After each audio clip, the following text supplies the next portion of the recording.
Hello, and thank you so much for joining us for your Ring of Honor go home. So whatever the heck, Death Before Dishonor is post show.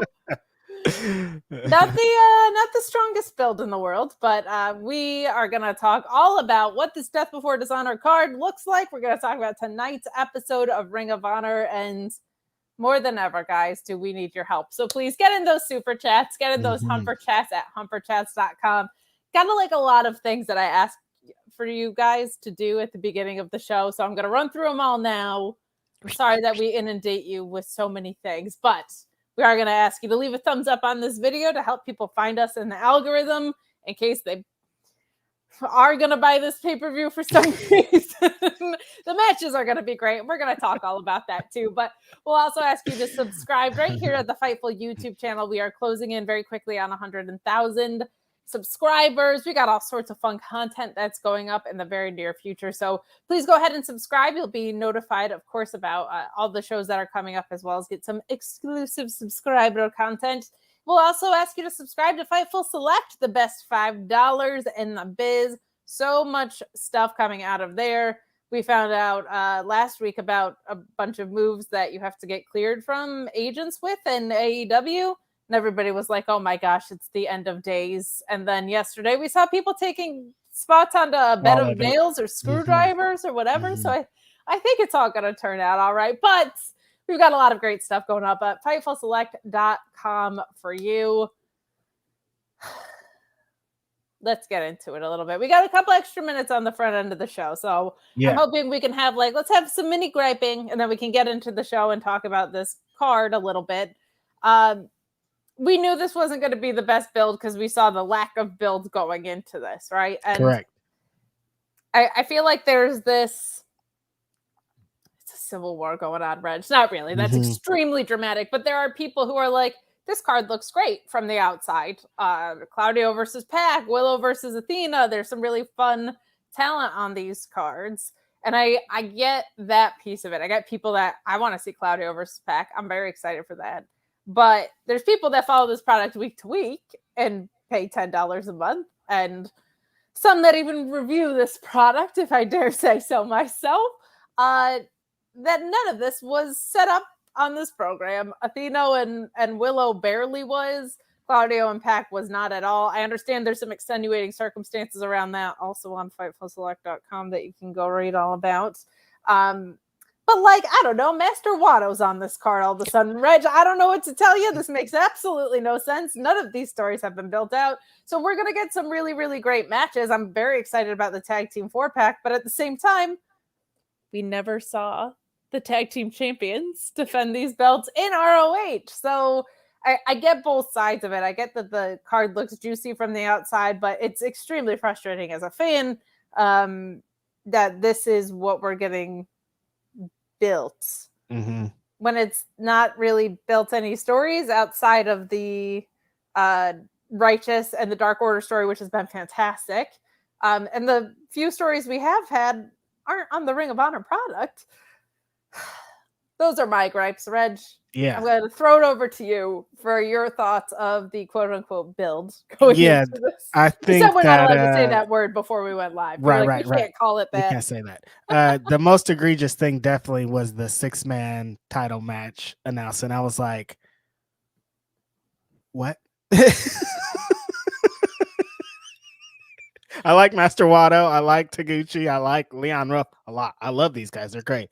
But since when? Where did they come from? This is the first time we're ever heard about them. First time we're ever seeing them. Why are they here getting this title match out of nothing? They didn't tell any story at all. The embassy has been squashing guys for weeks and weeks and weeks to get to here.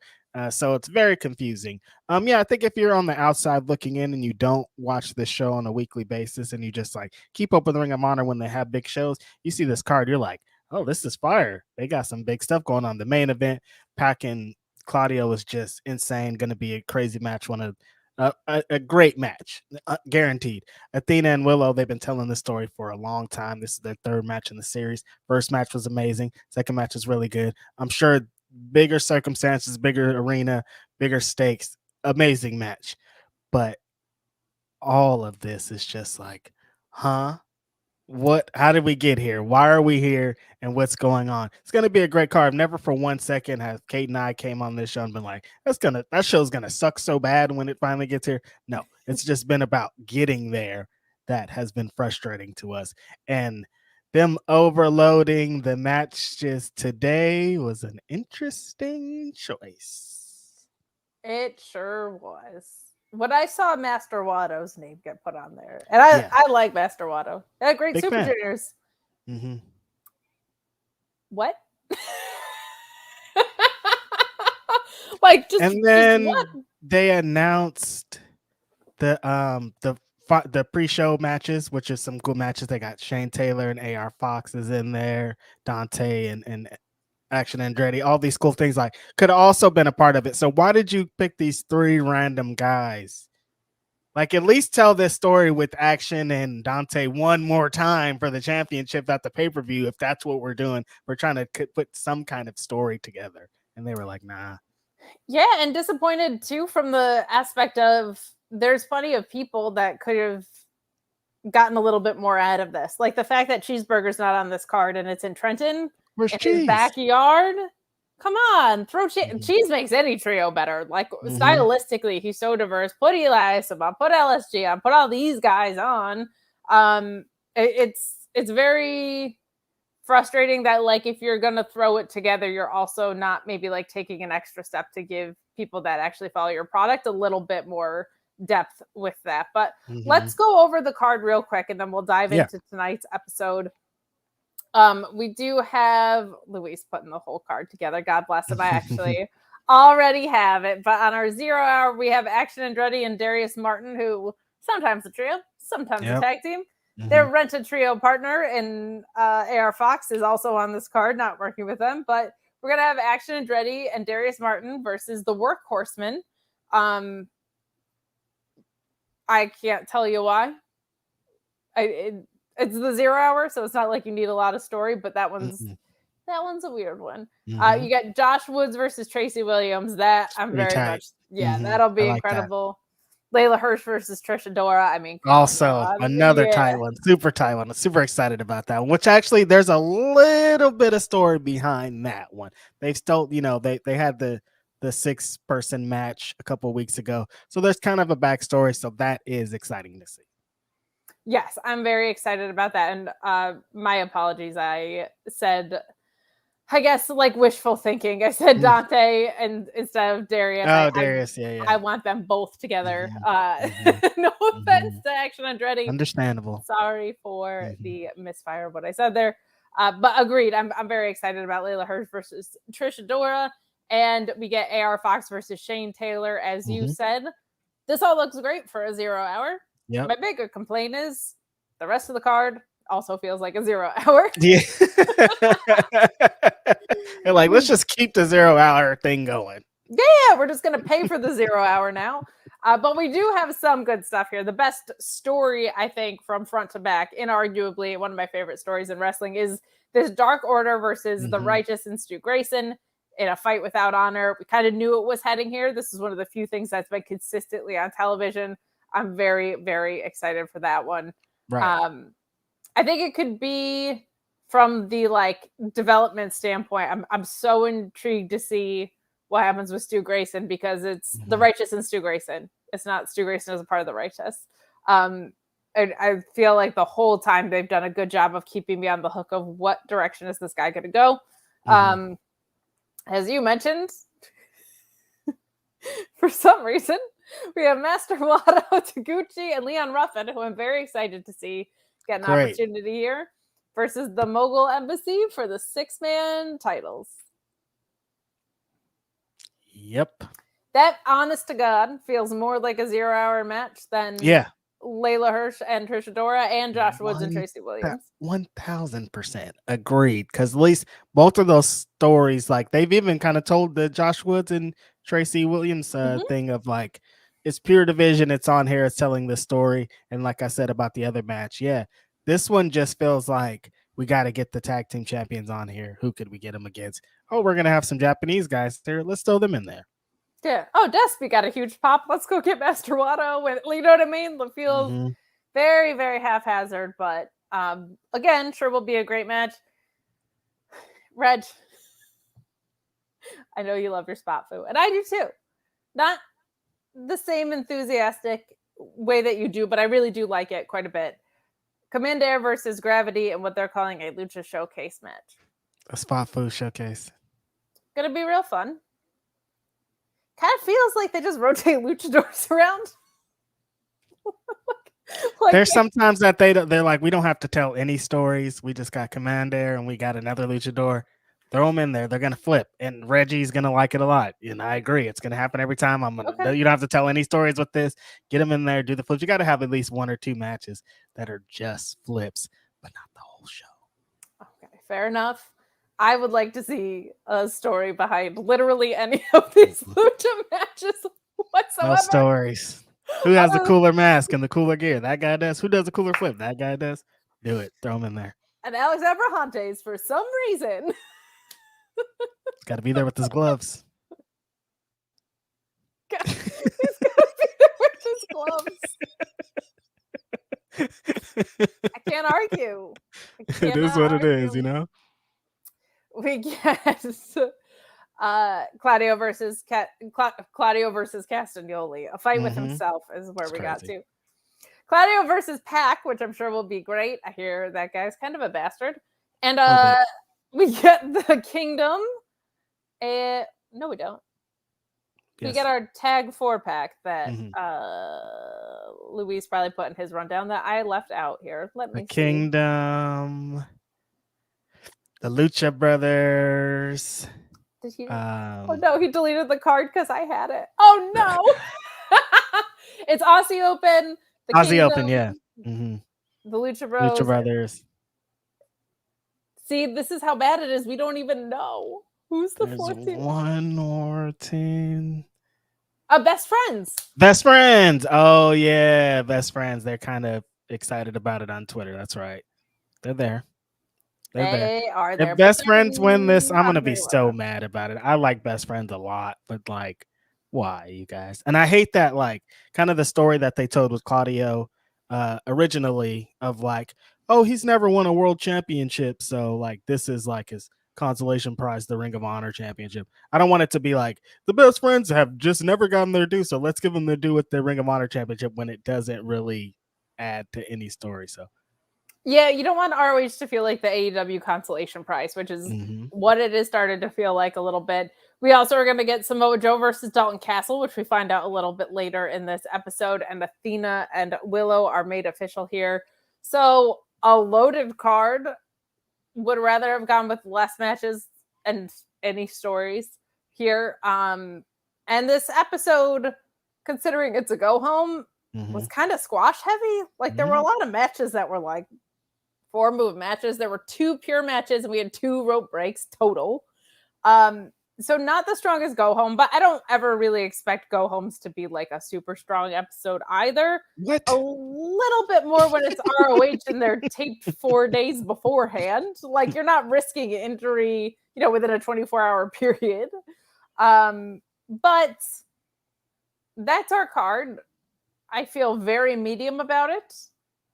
I can't believe that I'm not like, I really thought when they announced this, I was like, I can't believe this pay-per-view is going to be in my backyard and I have to go to a wedding this day. I was going to be so annoyed. And I'm kind of just like, it's just a collection of great matches. Like I can see that when most wrestling's in my area, right? This could have been like when they were doing the Universal tapings, we could have saw one of these cards like any week that we've seen Honor Club, that could have been one of the shows. And it's not like pay-per-view worthy. It's just like, oh, they're doing the show again with really good matches. I don't know if like I wasn't dedicated to this brand. Like there's no incentive for anybody who isn't dedicated to Ring of Honor to watch this show. Which is a bummer because we get chats from wonderful people like Kylie who ask just that. If I haven't seen any ROH, should I get the pay-per-view? It depends on what your preferences are because the matches are all going to be really good. Show's going to be great. Yeah, if there's like our chief complaint is if you haven't been watching the show, it's not going to matter. So, so if you're like, maybe I'll jump in now, that's fine because it might work for you.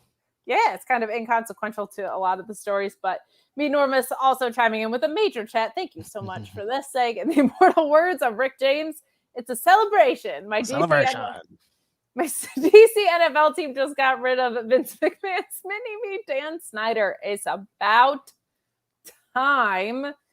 Difference is he's gone for good. Thank goodness. I've been doing the Daniel Garcia dance for so long. My hips hurt. That's great for you on several levels. One, shout out to Meet Enormous. Awful human being to be running a team, and two, he's really bad at his job. DC has not been a good football team in a very long time. We got another chat. Thank you so much for Ew. This is how dark the card is, guys. Okay, my lights just quit on me. Shotgun29 saying, fun fact, Gravity is Bandito's brother. They have mentioned that a time or two. Anyway, my hope is that this is just growing pains for ROH and that hopefully that gets rectified once the new deal with Warner Brothers is signed. So there can be true, dedicated ROH talent. That is, you guys. The we have to stop factoring in Warner Brothers when it has to do with Ring of Honor. Ring of Honor has hit its ceiling. It's only down from here. I don't think that they're not gonna get a deal with Warner Brothers and all of a sudden like Ring of Honor is gonna become a prominent, get a show on Warner Brothers. That's just like not gonna happen. They're not fighting for Ring of Honor. That's just like their other show that they have because they have the product. I'm just trying to help you guys out save you from the disappointment. Wow.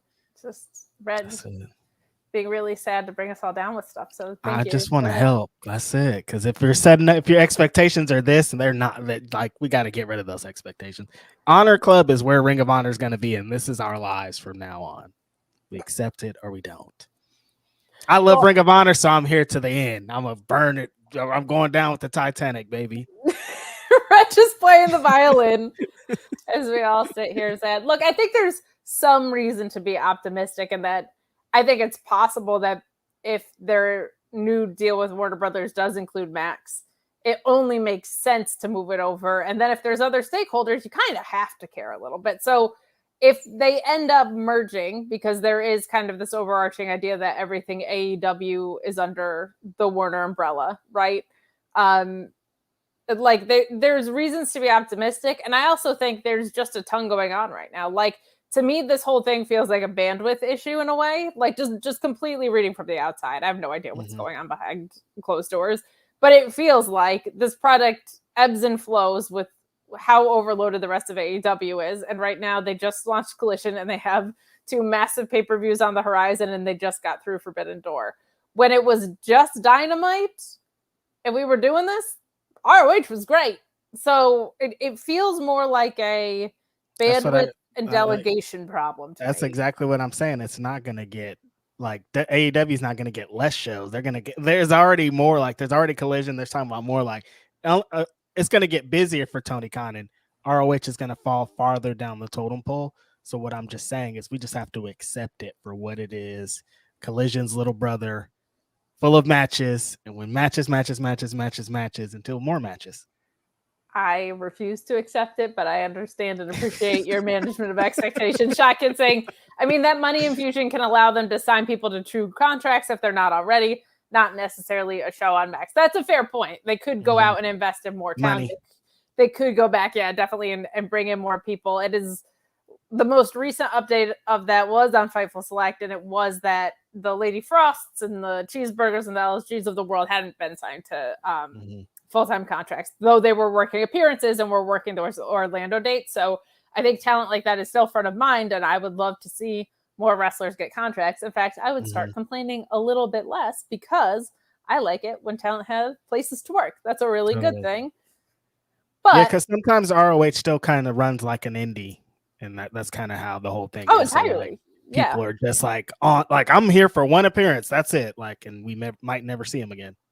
Yeah, and I like that in certain contexts, like Athena when she's smushing people, right? Use local talent. It makes total sense. But we've been saying for a long time now, clarity of who's on what brand and in what division is pretty freaking basic when we are getting into stuff, and it is something that is just the muddiest of muddy waters. I live in Jersey. I know what brown ocean water looks like, and it's a lot like this. But let's get into tonight's episode. Thank you guys so much for the support. We need it. Y'all are cool. Buddy, there's not a lot on these shows that are worth chatting about. So when you guys just send in general chats, we really appreciate it. But we kick off with our Pure Rules match of Daniel Garcia versus Jason Geiger, which was a really good match. Why Daniel Garcia is fighting local talent number 7 the day before pay-per-view. That's not fair of me to say, because Jason Geiger is really great, but the point being, like, nowhere near a story, nowhere near like an ROH roster regular or anything like that. This is what we're doing. Like, this could have been like Matt Sydal or like one of the guys that's kind of been on here establishing not just like a job match before the big pay-per-views going on. Like, this guy's supposed to be the number 1 contender. Why? Because he like squashed blah blah blah. So yeah, it's interesting. It's just kind of cool seeing Daniel Garcia get to do his thing. Is he gonna beat Shibata, and then what happens out of this? Again, we are at that place that we were at when going into Supercard of Honor of like, what's gonna happen beyond this show? Like establishing what's the champions are gonna be and what role they're gonna play is very important. I hope that something good comes out. I do too. I think the match that we saw tonight was fun, and I actually liked what they did initially here. There's one rope break that happens where Geiger gets some good shots in on Garcia. He's a talented guy. Like, he really adapted from someone who doesn't work pure style regularly. Like, he jumped right into what a pure match is supposed to look like. I really liked what happened here with him getting some shots in Garcia and then mocking his dancing and catching him in the armbar. That forced Garcia to use a rope break. I like when pure matches don't necessarily exhaust every rope break down to the T, because then you're just waiting around for all the rope breaks to happen every single match. When there's some sporadic with that, it works out really, really well. Daniel Garcia obviously is going to win here. We get a nice little sequence going into this ending of Garcia escaping a triangle chokehold, which, again, Geiger is really good. Like, I'm not very familiar with his work, but the kind of technical side of him was really showing up today. And Daniel Garcia locks in the sharpshooter. Of course, a chorus of boos breaks out because they are in Calgary.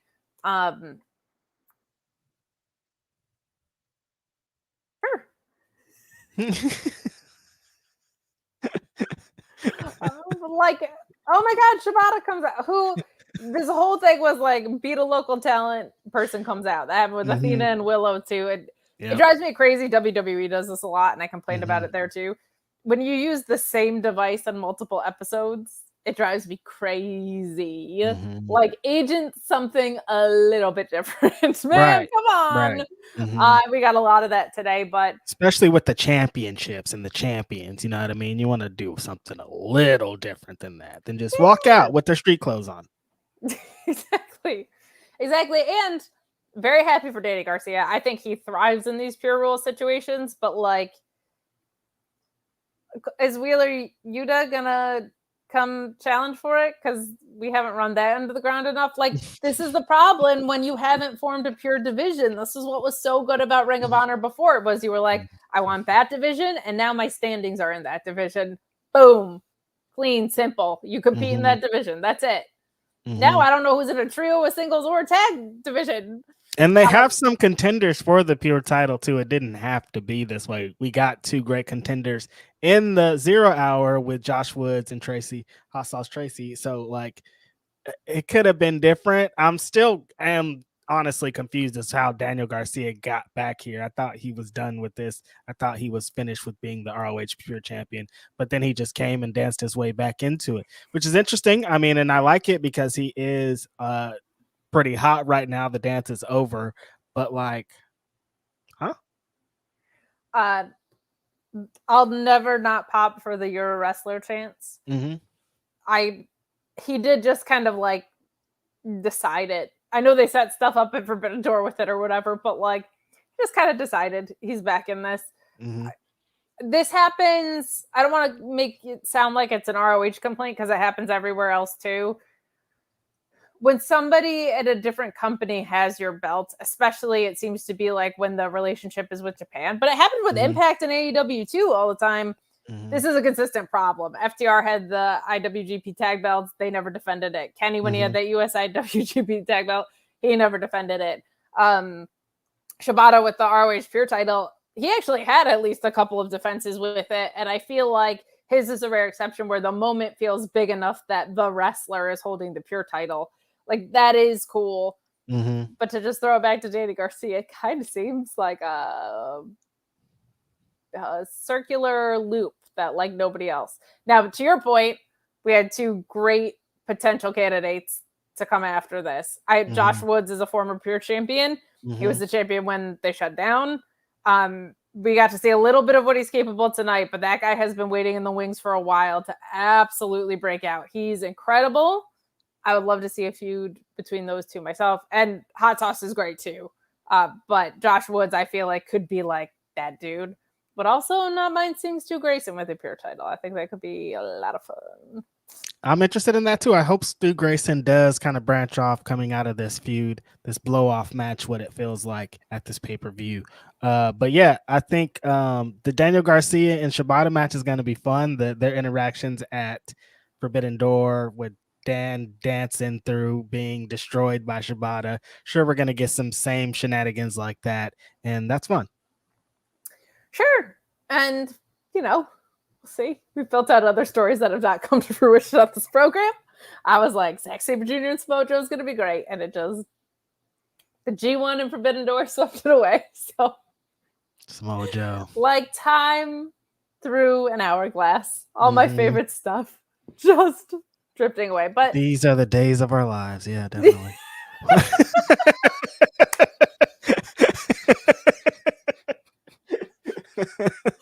So I thought you were referencing the beginning. These youngsters probably don't even know about the days of our lives and the sand hourglass and being with your grandma randomly on a Wednesday at 11 a.m. I'm gonna plant a guiding light reference down the road in here somewhere. I don't know how. Put it in there. But I did not think of all the things that my co-host Reg would be referencing tonight. That was going to be at the top of the list, but. Here we are. This is what this Ring of Honor is doing to us. We're referencing the days of our lives. But we've got some more chats coming in here. We're going to sprinkle them in because most of them are about Death Before Dishonor and you guys feeling our pain on some stuff. But let's move on to this next match because I'm actually very excited to talk about Utami versus Trish Adora. Really, really great stuff. Bright spot. This might have been my match of the night from just like the excitement that I had about it, but this was really good. And honestly, I was a little bit surprised by the booking here because I think they're trying to build Trish Adora up for something, but she's had some losses here. And Utami gets the win with a twisting torture rack bomb, which looked fantastic for a near fall that hits a great spinning razor's edge for the win. I don't know why she didn't get an entrance because she's a former World of Stardom champion. Not giving her the entrance and then her winning was like, what? Huh? The match was awesome though. So beyond that, forget about all the shenanigans. Seeing Utami, I love the thing that happened with Utami of her coming in. They announced a bunch of GCW dates and people were like, what? Why isn't she being booked by Tony Khan? Blah, blah, blah. He books her on this show, and then people had that same complaint like, oh, she doesn't have an entrance, she doesn't have a song, she doesn't have this, and it's like, I don't know what the hell happened. But beyond that, she produced a really awesome match with Trish Adora. Trish and these Japanese women she just clicks with all of them. Every time she has a match with some superstar from out there, it's just great, and it showed right here. Utami looked awesome. Sometimes we get these wrestlers that come over and I don't know if it's jet lag or late. I don't know what it could be, but they don't feel like the person that we kind of see on our screens and stuff. And she felt exactly like it was advertised. Like she came in looking like a former World of Stardom champion and looking like a badass and getting the victory here on Trish Adora, who has been, growing and climbing up that ladder right before a big pay-per-view. Interesting booking throughout. I'm so I think is the best she's ever looked, and she's looked damn good before this. Like, she's fantastic, and Trish has a really bright future ahead of her. There was something with this match where there was just like an incredible amount of ease from both of them. Like, so much comfort and so much control over their relationship with each other and what they were interacting with here. Like, they had been doing this for a long time. Like, it wasn't just a match that was put together very recently. Yeah, like it was their 20th go in the ring or something. Yeah, it just looked really, really very professional wrestling from them tonight. Like, it looked really, really great. And we got some love for this match. That makes me happy because we've been so cranky of recent. That match was tight. Shane Monster saying Trish versus Tommy was great. The Afro Punk and the Red Queen pulled that crowd into that match by the end. They definitely did. Need Stardom to start hanging out more in the States. Well, there is some rumors about a New York City promotion popping up, which is pretty cool. We'll see. Well, Nakano's supposed to be helping out with that too, I had heard. I don't hate that. But Meet Norma showing us more love. Thanks, Meet Norma saying, I'm still doing the Garcia dance. I love Dalton Castle, but Joe is keeping that title. Oh, by Dan Snyder. Will on BTE, what is life? We did get to see Will on BTE. No more Dan Snyder. We'll talk about the TV title match when we get to it, because that was a surprise, but one that was kind of a pleasant surprise in a way. And we'll get into all of that in a little bit. But Reggie Simmons showing some love for both of us, saying just showing some support. Stay awesome, my friends.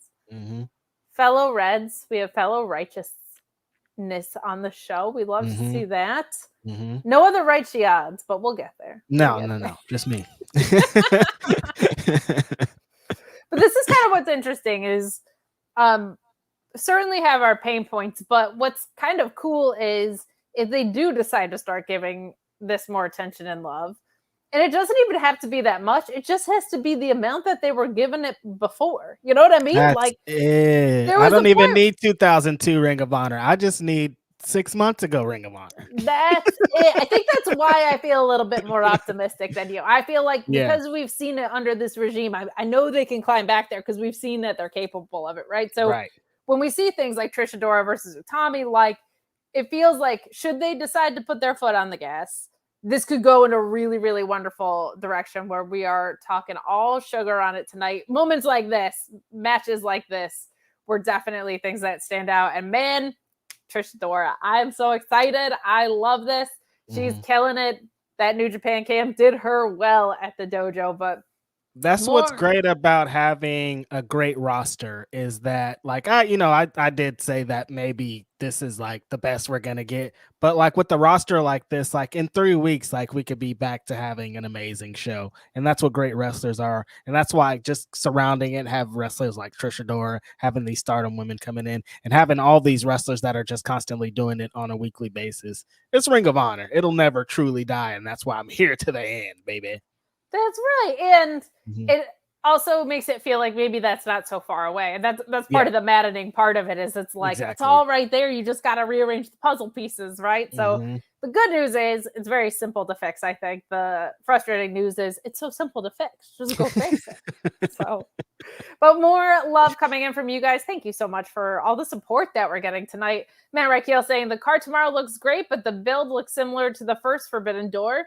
Have a great show, Kate and Reg, and see you in Philly, bestie Kate. Philly is better than Chicago. You will see me in Philly for All-Star Juniors for New Japan, and I'm going to try and sneak into that multiverse show for Impact as well. Tomorrow, I'm going to my cousin's wedding, so I won't be there. But if you are, enjoy it. Stay safe. Have a fun time. Live wrestling is always fun. The card itself has got to be good. And Feeling GP saying pay-per-view looks like a great card and a thrown together trios championship match that seems to just be there so that they can say that they had a trios match. I mean, it's not like they had any time on the TV shows to build a match that had stakes or story to it.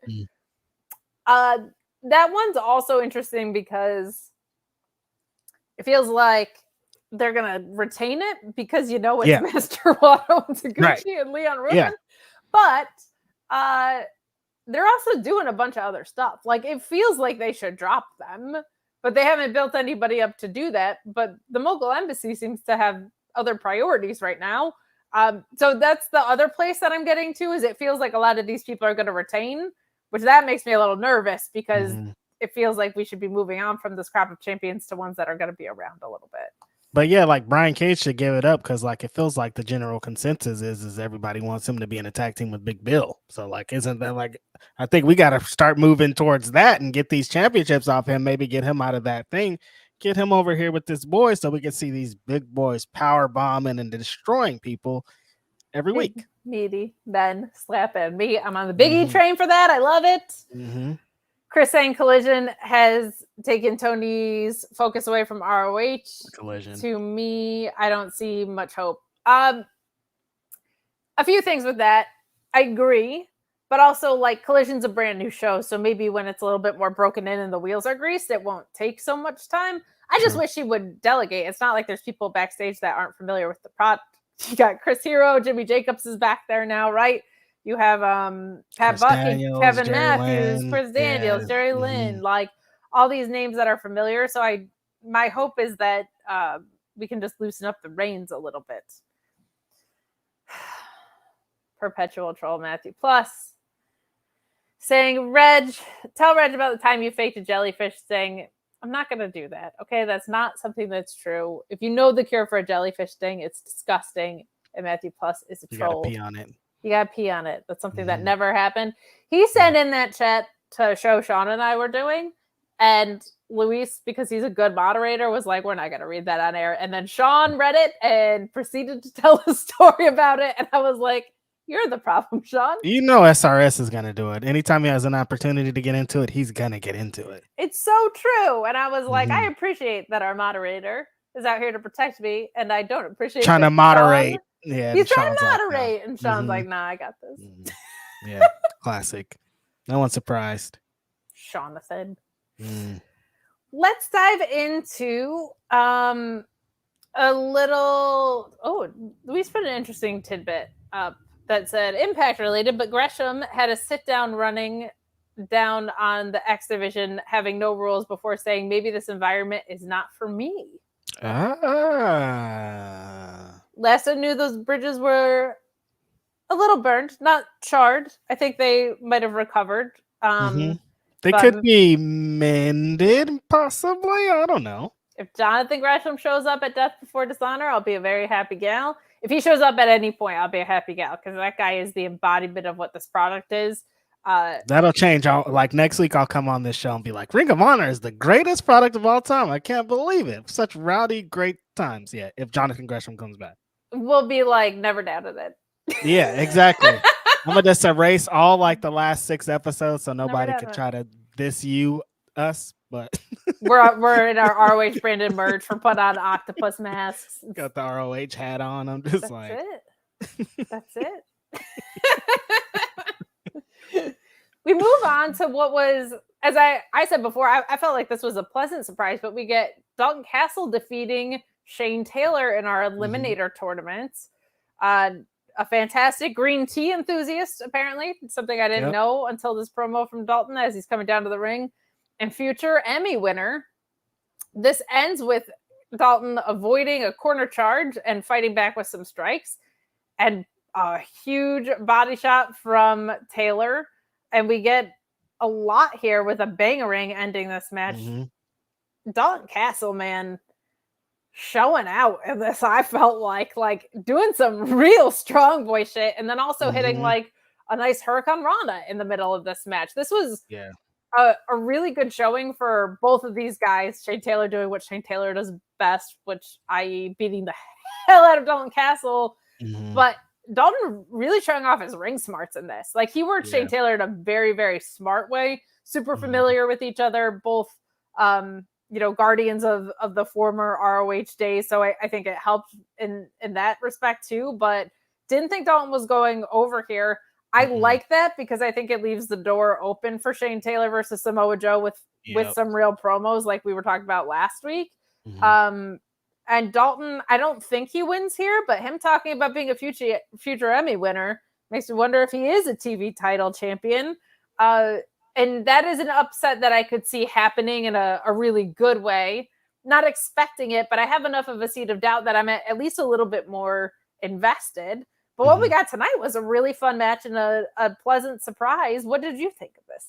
I like this match a lot. This kind of showed what we've been talking about with Dalton Castle for a number of weeks on here. Like the way that he got the crowd behind him just by, like you said, using his ring smarts, doing some unorthodox off the wall things, and kind of showing why he is who he is and why he is a former Ring of Honor world champion.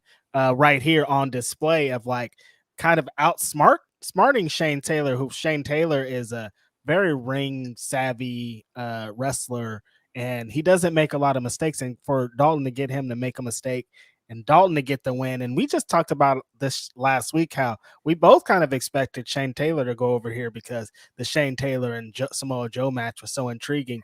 But this also really didn't surprise me at all, because at the same time, Dalton Castle is Dalton Castle. And if anybody can beat Joe and move forward as a very credible and defending TV champ, Dalton Castle is definitely one of those people. So I'm not mad at this at all. I thought the match was super fun. Shane Taylor looked great in defeat, and it gets to add on to the story that he's going to continue to tell. If he's still the greatest Ring of Honor TV champion ever, Samoa Joe or Dalton Castle, I'm after you.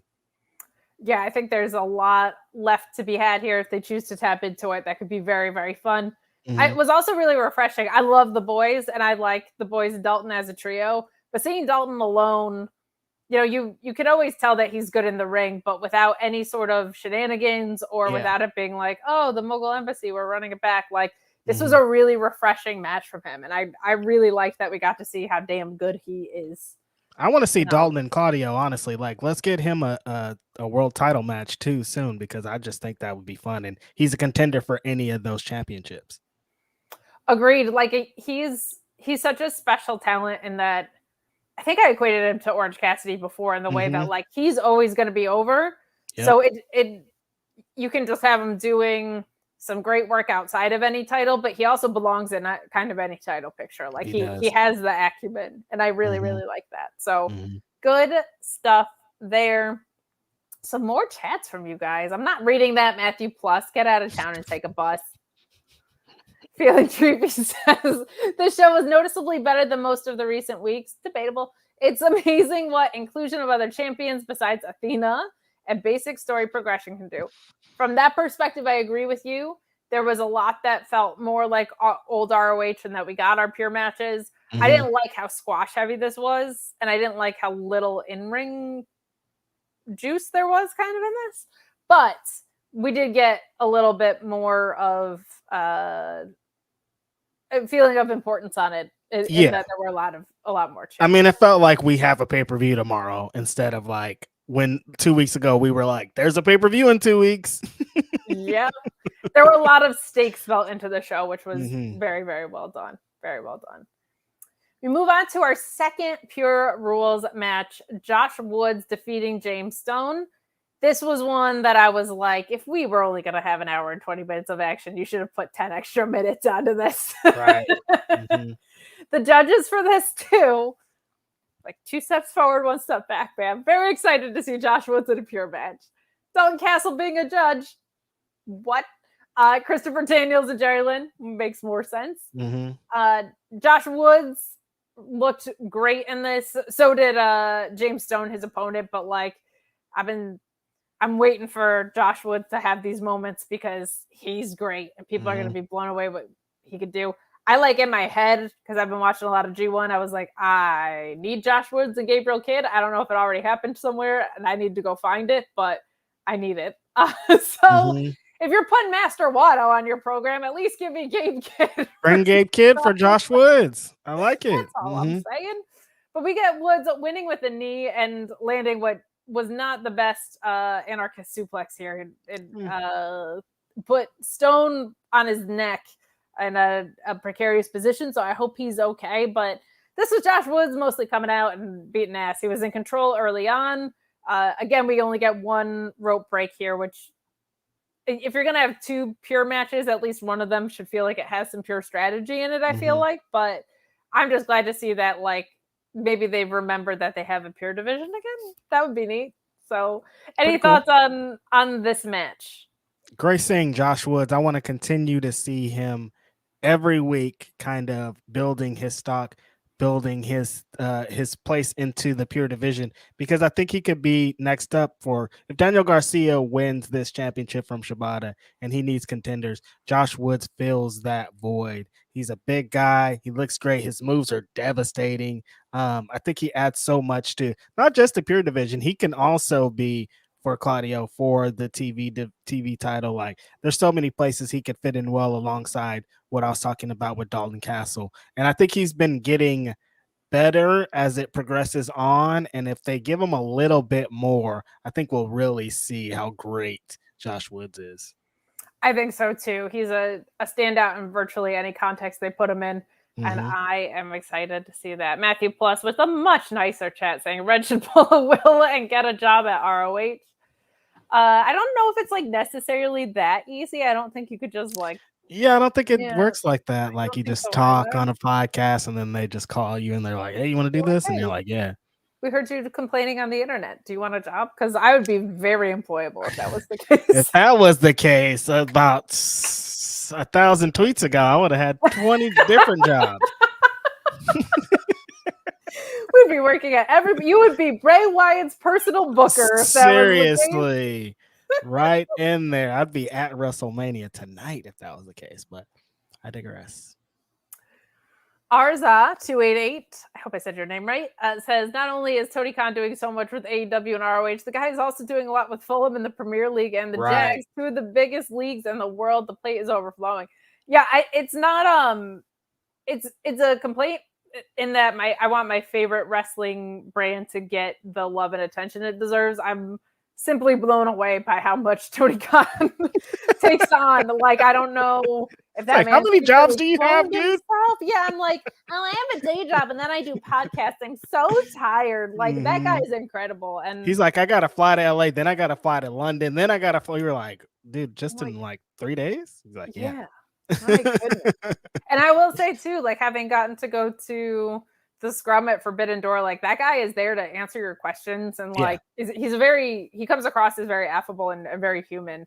He's gonna stay for an hour and a half answering all the questions. Yeah, and he really wants to answer your questions. Like it felt very much like he gave a crap that you showed up to ask questions. Like he seems like a really cool dude and he wears a million hats. I just want to see my favorite wrestling brand get more love. That's good. Oh. And we want a soccer team to win and his football team to win, but really I just want to see Samoa Joe and Eddie Kingston fighting. It's that part. Yeah. I'm a Steelers fan. I don't need to see the Jags go over anybody, but I don't think I'm like in danger of either of those teams winning, to be honest. So we'll move on. Ricardo saying I switched from Impact to ROH, not gonna lie, thinking about going back. That's tough. That breaks my heart a little bit, but at the same time, it doesn't hurt me that much because you can stay tuned to the very same post show to get everything that you need. Same show. Because you'll have me and Reg on the front of the show, and you'll have the wonderful Joel Pearl. You'll have Joel Pearl and the wonderful Cresta Star on After Us, which will be coming up. Yo, I gotta remind me when Joel comes in here. Somebody was in Ask Rhapsody very upset about him talking about Hamilton like that. So, bone to pick. Oh, really? It was that person. They came to me to Ask Rhapsody. I'm like, yo, I don't want to get in that Canadian beef. I don't know how these Canadian people get down.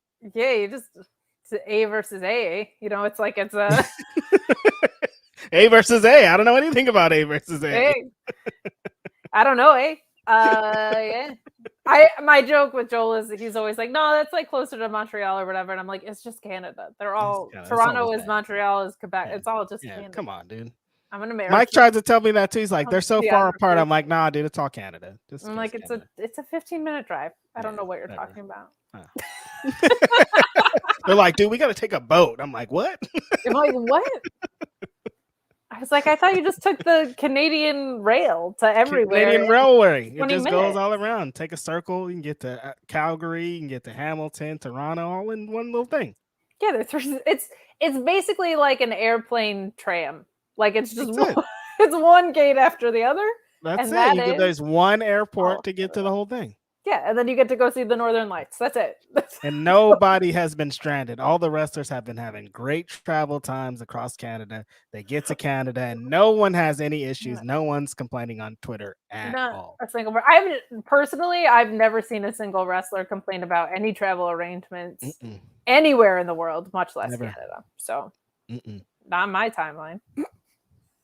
I don't know what timeline that is. Definitely not mine though. Canada, why is Canada holding people hostage? Legit, every time I get on Twitter, somebody's like, I'm stuck in Canada for 2 weeks. I'm like, what the hell's going on? And it's for so long. I'm guessing like it is for so long every time. Like, why isn't it like tomorrow? They're like, I'm stuck here for a month. I'm like, what? Or I'm like, you can't even just get to Buffalo to go back anywhere, but maybe like maybe all the car rentals are out. I have no idea. I have no idea what that looks like. Yeah. But I don't know. I drove to Forbidden Door and I got back just fine. So no wildfires causing me any stress. All right. Drive. That's what's up. We move on to Athena and Willow being made a fish. We got Stokely Hathaway telling us that he is ROH's Judge Joe Brown and he wants this match to happen. Tony Khan and Jerry Lynn make this unanimous. So there's been a lot of talk about whether or not this is going to main event. We did not find that out here. That's what I thought maybe we were leading to with as kind of like focused as this segment was on making this feel like a big deal. But I guess it's just storytelling, or maybe that was the plan, but then they saw what Claudio impacted to the internet and they reneged. Yeah. At one point in the show, they said that Pac and Claudio was the main event. So okay. So there you go. That's a bummer because it's women's division across the AEW umbrella is not. I mean, we have seen before if we all go on Twitter, sometimes the Twitter thing works. If we all go mob on Twitter and we're just like, this should be the main event, this should be the main event, we could potentially make it happen. We got a couple of hours. God bless you for being like, you know what, we should cause chaos on Twitter. I mean, who's surprised? Me saying like, we should do something crazy on Twitter that are going to get people talking. Yeah, no shit, Reg.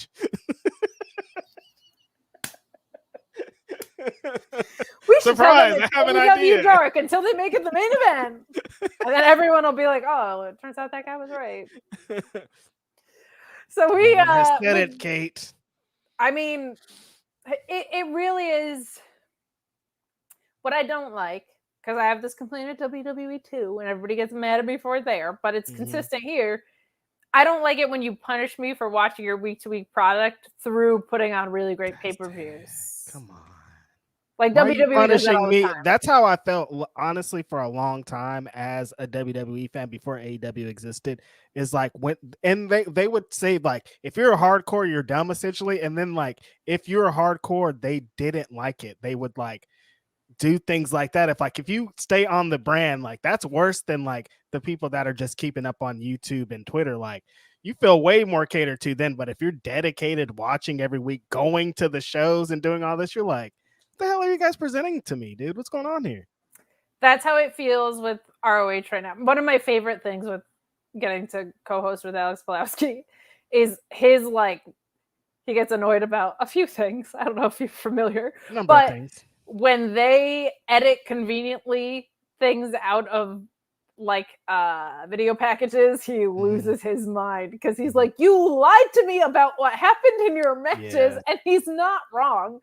The disproportionate response warms my heart, but like they'll just edit stuff and they have the problem that their video packages are so good you don't need to watch the week to week. But I don't like that, and it feels like that's what we got a lot of here, where that was kind of the response that I felt like you were getting, was like people that watched the week to week stuff were like, yeah, no, that feels like AEW Dark. And then people on the outside are like, what are you talking about? We're getting Claudio versus Pac. That's not an AEW Dark match. And you're like, you don't follow the product. That's not what I was saying. And people are saying that too. Like, look, we told you so exactly. Like ROH, we knew that they were going to have a great card. Yeah, no shit. That's not what anybody was talking about here. We're saying AEW Dark with champions isn't a functioning model, but I digress. We move on to Athena and this match. Kinda. Athena's in her street clothes. She didn't even put gear on. I love Caprice noting that she was wearing the same clothes at the airport. Like I love that it was that consistent that she didn't even get changed in between the airport and the show. Athena is stewing in the corner, and the bell rings. Nikita pie faces her to get the match started, and then oh boy, does she hit a knockout forearm for the win. Yeesh. Lot of squashes on this show. This one made sense. This is another situation where it is exactly like the Daniel Garcia thing, where then Willow comes out and yay. But I just don't feel like Athena should ever lose a single match ever again in her life. Your thoughts? No. Agreed. There's no rebuttal, no other points. Like I said, after we interviewed her, it increased even more. I was like, nobody in the world should beat Athena. She should have this belt until she retires. And then she should go and get both the AEW Women's Champions and just have all the belts and no one could touch her and no one could see her. That's it. I'm in. I would be very interested in seeing her and Chris Statlander. Oh, or her and Tony Storm, or her and Jamie Hayter. Yeah, there's a lot of good juice. Oh my god! But there's also like we've seen Diamante. Layla Hirsch is back. Like there's great wrestlers. There's great women's wrestlers all over this place. You hear me? So that was a proving ground match, and I would say they definitely don't. Because I'll tell you what, Reg, I've been real loud about it for a while. I know, exactly. I don't know if you're familiar, but I annoy myself most days. So if I'm at that point and they're still not listening, what am I gonna do? But yeah, the chat, Athena versus Sheeta. My God, there's Athena versus Sheeta. Didn't Sheeta just say she wanted to have? Somebody was just saying they wanted to have a match with Athena. Everybody wants to have a match with Athena. I don't, because I don't want to die, but I want to see her have all these matches for sure. And this was the most proven ground match in the world. The ground, very settled. The lawn was just mowed. The clippings are still all in place. Unproven ground, but a whole heck of a lot of fun. Norma said he's still dancing. You're still dancing like Daniel Garcia. My man, you're gonna have to go to physical therapy for those hips. I'm getting concerned, but hips do not lie. They don't. I'm loving the Athena murder of the week. It is fun because once it became clear she was facing Willow, I was like, okay, this is leading somewhere. Like it's more fun to watch these squashes when you know like something's unsettled. That's what was so great with Kiera Hogan, was she was like, Athena would come out and murder someone, and then Kiera Hogan was like, but I'm right behind you this whole time. Like, it's really fun when there's a different dynamic there than just, I smooshed you. So Kate, the $1 million question, of course, is, do you think Willow can beat Athena here tomorrow? I mean, the story that they kind of told with the Owen Hart Cup match of, Willow getting the victory. What does that mean? Does that lead you to believe that she's going to get a victory here? Or is that kind of like, oh, she got the victory here, so she's definitely not going to beat her for the championship? It's so hard because on gut instinct alone, I feel like Athena retains. Yeah. But at the same time, this Outcast story has gotten really stagnant, and Willow is white hot, and she dropped the New Japan title. Yeah. It would be really nice to see her have it. It feels weird that she would be not on Dynamite when the main story she's still in is there. That she would be like on the ROH taping reign. And yeah. Yeah, it feels a little bit off to me, but they also have had mostly absent champions, so it's still possible, but like just gut instinct makes me think that she's going to pass this off to Trish Adora or Layla Hirsch or someone. Like it's going to be someone, hopefully, that's coming up the scrap. That might just be me thinking of what I want versus what they're actually doing. But what are your thoughts on that? Because it's an interesting one. Like I can see it go either way. I think just because like how everything has been recently, Willow's gotten a lot of big wins. She was just the New Japan Strong Women's Champion. She just won the Owen Cup. Like if she won it, it would actually make a lot of sense. Feels like she's been set up for this. But Athena has been such a dominant champ, and I think I kind of feel how you feel. It maybe should be. I don't want to get to every champion that has a long reign has to like pass the torch to some next next up person. But this feels like this. This feels like Athena's had such a great long reign that the person that beats her needs, they could get a boost. And I don't think this is going to be a boost for Willow. Like Willow's already like on her way. Like maybe like 6 or 7 months ago, before she had this nice little run the last 6 months. Yeah, but now it's like she's good. Whoever beats Athena, that could be another accolade added to someone that needs it a little bit more than Willow does. Yeah, and I think it could be a really nice grounding force. Like I feel like, man, Layla Hirsch is a really tempting option right there. Yes, exactly. Just came back. She kind of fits the style that they're building out in ROH. So I wouldn't be surprised, though. That's one that's a little bit more unpredictable. And I like really the fun. story with the time, because they could be like, well, Layla Hirsch wasn't here for most of Athena reign, so Athena doesn't know anything about Layla Hirsch. Layla Hirsch can come in and catch her off guard and, maybe be the one to do it. So I like Layla Hirsch a lot. So, I mean, if she could be the one to be next, I'd be into it. I think that could be really fun. And just because she's so, I always call her Little Lady Taz, like her suplexing Athena and locking in some submissions. Like, I think it could be a really nice challenge for her. She's just cool, man. She just is cool. Caden saying, cut a chunk of my hair out on accident. Now that's cinema. Caden, careful out there with those scissors. Yeah, you got to be careful. You don't want to look like you came out of the blood and guts mash. That's not great. Luis labeled that chat Caden Moxley over here. A blade job with Caden, an electric one, but still. Yeesh. Hey, the one story that we have was on television tonight. Hey. Also a squash. The Righteous Vincent and Dutch with Stu Grayson. They didn't even give Vincent a mic to cut his promo. They're like, just talking to the camera at the end, dude. We don't have time for this. And I'm like, what don't you have time for? Can I have a mic at least? Nah, dude, just talking to the camera. It'll be fine. They'll hear you. Just say you dig into the camera. It's going to be fine. They get the W going into the pay-per-view here. Vincent hitting the Autumn Sunshine looked really good. And then post-match, we're sending a message to the Dark Order, of course. Evil Uno comes out with a chair. Grayson is fired up, hits a backbreaker on Brent as Uno is watching. This is a really, really well built out story. Yes. And I'm very intrigued to see, because I really think it could go any of the three ways, but I'm ready for a Stu Grayson solo run personally. I just think the world of his in-ring work and what he could do in ROH, like him versus Mojo, him for a pure title, him versus Claudio. I want to see all of it. Do you have any thoughts about where that story is going to go next at the pay-per-view? Yeah, it's interesting that with all these title matches and great matches, this is actually like the conclusion I'm most interested in, because they've been telling this story for so long. Gut instinct is like, yeah, all that sounds really tempting, but honestly, just getting the boys back together, just getting him and Evil back together and doing the thing is like, sounds very tempting to me. And if they were to invest in the tag division and get it going, them being in the tag division will be really great.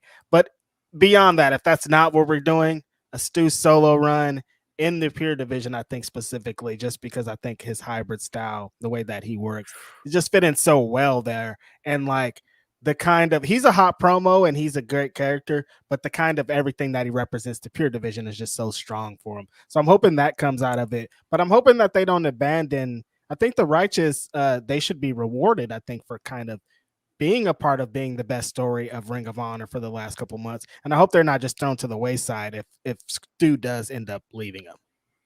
No, I think if you have the Kingdom emerging champions, I feel like the Righteous versus the Kingdom could be really, really good. Like that could be a really nice graduatory next step for them. Yeah. They've looked great in the ring, and the vignettes that they're doing are super cool. I absolutely think the world of those two guys and his creepy tongue that Dutch has. But Stereo Academy saying, y'all keep going hard for ROH. We do. It's our favorite territory. Fightful the gang. Look, we're here till the end. We're here till the end, or till Sean says we can't pay you anymore. Till Sean's like, all right, you guys, like, kind of turn the lights off. Kind of what the end is for us, probably before the brand would ever shut down. We'll still be tweeting about it on our Twitter. Yeah, we'll still be like,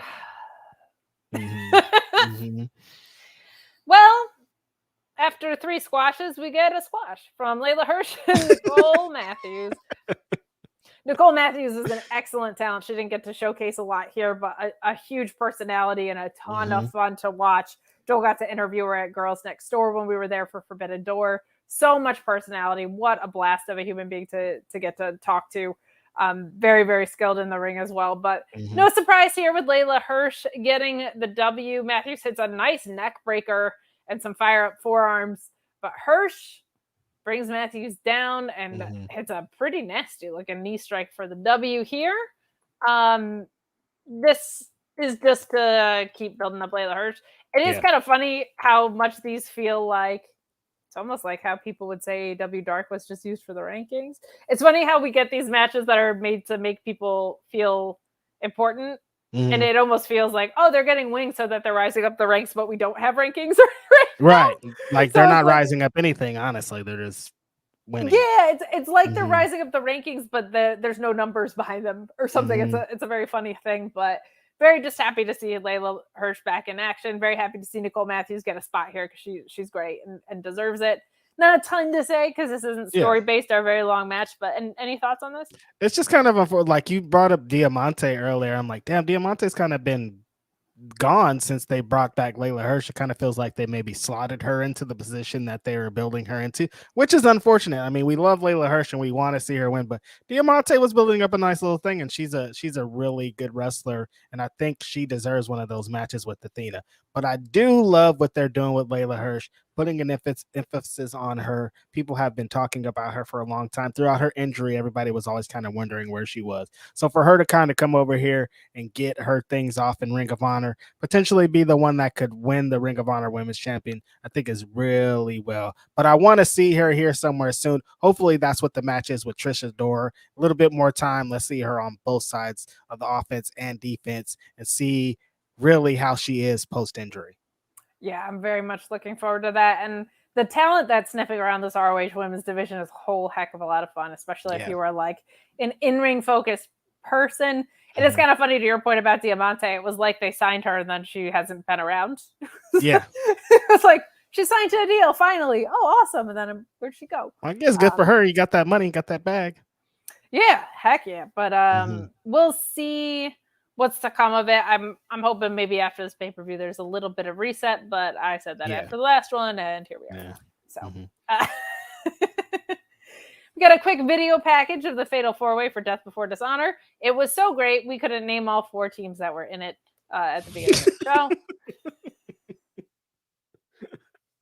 Listen, it's been a long couple of episodes. Oh, right. Best Friends is in this. Best Friends, they were there. Again, it wasn't set up on the show that we watched, so it's a little bit tricky. But we've been calling Best Friends in the last couple of weeks too, because they definitely were like in the back, and then like put Best Friends on the show. It felt like this again, like, oh yeah, we got Best Friends, put them in this match. Yeah, and it's also Orange Cassidy's having this great title reign, right? Yeah, but like they're due for a trios run the second he drops that belt. Like they should be them versus House of Black. Would be a blast. Yes. You guys have been coming in with love like this all night. Thank you so much. Showing some support. Sean, better keep you guys going. Your pod chemistry is top tier. Well, thank you so much. I don't even watch ROH. I just tune in for your review show. Oh, awesome. Thank you so much. That's really cool. Man, that's normally something we get Tuesday nights. Normally I can't sit through NXT, but I like you guys, so thank you. Appreciate this week too, Kate. Oh my goodness gracious. You liked it? No, this is terrible. You liked it? It was awful. Dominic Mysterio. I heard and beyond it, like probably was a great moment, but just him in the ring is just like careful in there, dude. Yeah, no, I was hot about it on Tuesday, and not everybody was thrilled with what I had to say. I bet. But it was like, aside from the creative being crap, which I don't ever get authentically angry at creative being bad because it's wrestling.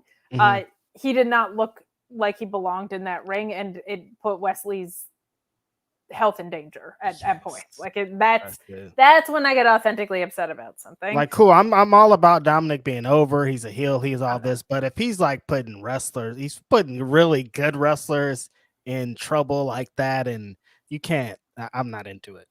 Yeah, that's not for me. And I also, because of the way his matches are booked, I don't think he really has the opportunity to get better because everything is so schmozzy that like he can't even get honest reps in because of the way his matches are aged. That's what drives me crazy about NXT in general is there's a bunch of people that are like, you need help, but they're like the way just putting them on Tuesdays and then moving them to the main roster. Like, that's not how you're getting them help. They need like more help than this. And Dominic has been in there.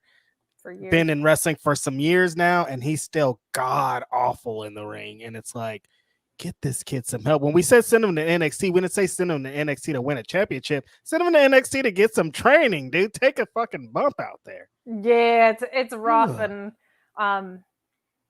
like for me, and I don't want to keep going on a Dominic Mysterio rant since I did that for like an hour on Tuesdays, but like I don't find it funny because I can't buy into it when he's that authentically bad.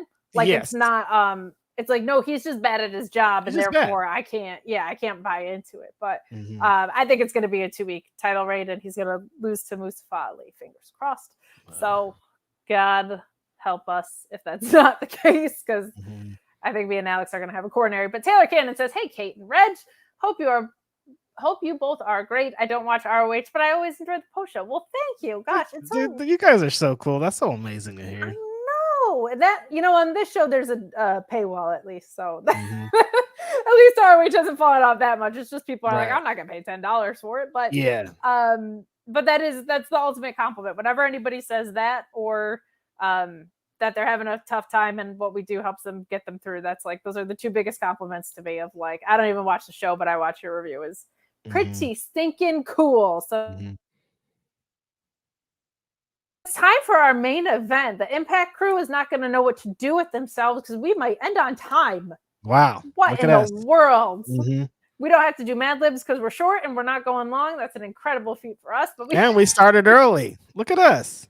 I know. Well, we did have some pay-per-view stuff to talk, so that was actually advantageous that we got to have we got to jump the gun a bit. But we have the Kingdom.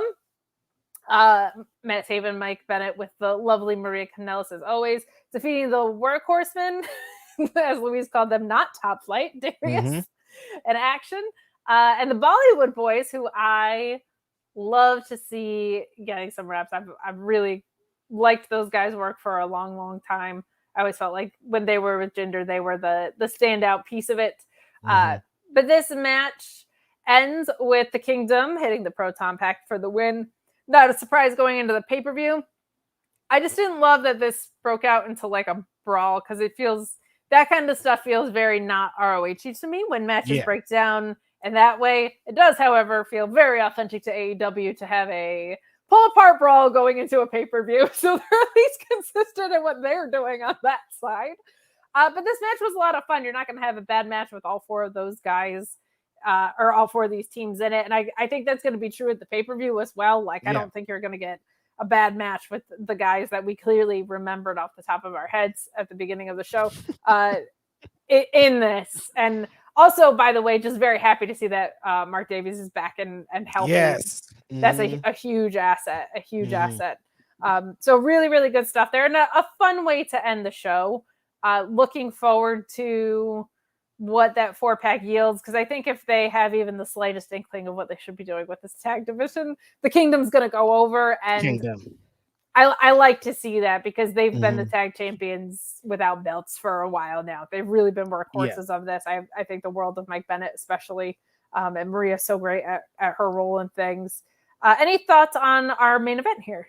Yeah, I'm hoping that this was like the prelude. This is letting us know what is happening at this pay-per-view, because we talked for many weeks on this podcast about how the Kingdom has came on this show, Ring of Honor, every week, and said that they're the best tag team. They've carried the Ring of Honor tag team flag harder than anyone has.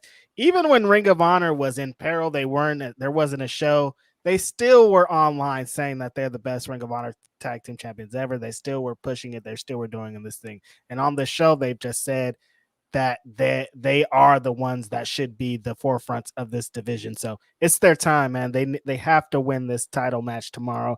They have to become the World Tag Team Champions, and let them just do exactly what they've been doing this whole time on this Ring of Honor Club show as the World Tag Team Champions. Build some prestige back into these belts and just get it going. But yeah, they really deserve this. The promos and everything that they've done recently has shown that they're the ones.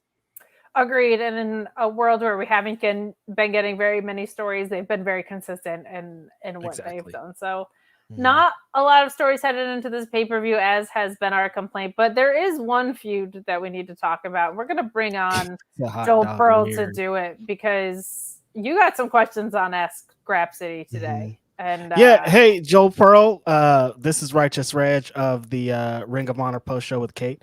Today on my show, Ask Grapsody of Fightful Select, someone was like, "What's up with Joel Pearl talking about Hamilton on his shows?" And I was like, "Listen, I can't be getting any Canada beef. I don't know what's going on. I don't know what Joel was on. I know he probably has some personal beef because that's what it's like. So what is going on with you and Hamilton, and why are they coming to Ask Grapsody to try to get Phil and I involved in this?" First of all, who asked that question? I can't remember who was asking the question, but I was like, this is crazy. There's only one person I can think of who would do that, and that person may also host a show with you, Righteous Reg. Oh, okay. No, this was a Fightful Select subscriber, though. Yeah, this is Fightful Select. Right. Dude. We are a very large platform, so we won't assume who it was. But think of the worst town you've This is starting out crazy already. Think of the worst this is extremely normal. Reg, what's the worst place you've ever been? Just off the top of your head. Florida. Okay. So now think of everything you dislike about Florida and put it about 45 minutes away from Toronto. Same thing. Okay. Hamilton's an awful place. Wow. It's just what's this so is all awful Joel Pearl, you guys. It's not a good place to be. Why? What's so bad about it? Well, poor ticket sales for one. Why do you hate Ethan Page? Why are you shooting on Ethan Page right now? Because when he was supposed to run a show in October of 2021, when the world was open and everything was totally normal in the province of Ontario, there was nothing stopping him. He had to cancel the show and refund our tickets. Okay, there was a second lockdown. It really sucked. Really bad for that family. You are the biggest heel in the business. Seriously, I was like, "What's going on?" I'm like, "I'm waiting for the bad part." You mean he refunded your ticket? That sounds like a really good thing. What a heel! I can't say. He could have ran off with the purse. You know, we've seen a lot of promoters just run off with the money. But that's the thing. That's why I like Ethan Page, because Ethan was smart enough to get the hell out of Hamilton. He got it. Damn. Is it sad that when you were like, think of the worst place you've ever been, I was like, where I grew up, upstate New York. Look, we just got a super chat about this, and it makes perfect sense. Arza 288 saying, "I agree. Hamilton is the Tallahassee of Canada." Yo, who said that Canadians are nice? The more I watch Impact and AEW, the more I realize, and work with Joel, Canadians are not nice. Who started this myth? You guys are mean. Yeah. Cresta, what is this rumor? Because I've heard this too, but all the Canadian, like Bret Hart started at 97. I was like, yo, Canadians are wild, bro. He's out here going crazy. We're all like, Will Ospreay might have had a point, man. Maybe maybe he's right. Maybe Canada's the worst. Listen. Wow. And Nice. Joel's just like, yes, agreed. Don't go to Hamilton. Don't go to Hamilton. If you fly into the airport because it's cheaper, sure, you'll be leaving soon enough. But like, what are you doing? Yikes. Yo, Nice. Joel got heat. Hamilton, Joel got heat. Notice how nobody in the chat is fighting back about this? That's because everybody knows Canada's just Canada. There's not towns. It's just Canada. Just one big thing up there on top of us. That's true. Everyone's like, why does Joel hate the musical Hamilton? I don't understand. He also hates American. He's like, all right, it's corny, but all right. Lin-Manuel. Really? Not a big Lin-Manuel fan, I agree. An episode of Sesame Street. No one could ever pay him for that. Joel's like, I hate history and I hate cheesy rap music. Dang. Hey, did you guys talk about why Tony Khan has a problem with luchadors because he keeps booking them against a guy named Gravity?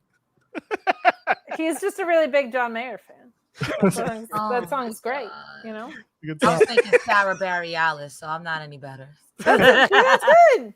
That's a sad Y'all song. are sick. That is a sad song, but a good one. Hey, how was Impact tonight? There was obviously a lot of fallout from Slammiversary. Josh Alexander, we were talking about Canadians. There was a lot of talking tonight. It was like, Yeah. we're gonna be done this review. Spoiler alert: we're gonna be done this thing in a sweet ass 45 minutes if we. Yeah, no lie. No lie. Damn. I mean, the most meaty match was the tag team match, and arguably it was the match of the night. This was me watching it. Like, I gotta take notes, but hold on a second. Hold on. I gotta take notes. It was good. It was good. Who was in the tag match? It was Subculture, who are the new Impact Tag Champions, versus Ace of Base. So that was that was the contractual rematch for the former tag champs. Yeah, on paper that's fire, so I'm not surprised that it was fire. Yeah, It Jake was Something really and Kevin Knight had a pretty good one too, so it's good. Jake Something's back. That's a big back. deal. I love Jake Something. I don't know why they let him go the He first is time, a and I don't know how lord. he didn't get signed from somebody else Anywhere when else, he was yeah. a free agent. They dropped the ball on that one. He's really good. This is my first time really watching him. They hecked up. Yeah, no, he's great. We got some more love. We got a lot of love from the chats today. Thank you guys so much. But Stereo Academy saying one more for the road, Fightful the gang. Thank you so much. And Ricardo Notorio saying blame Canada. They're not even a real country. Anyway, quoting South Park, I believe, and telling no lies. So If you think about it, no country's a real country. I mean, you know. Open up your third eye. Hold on. Open up third eye. I gotta bring this one up. It's not super chat.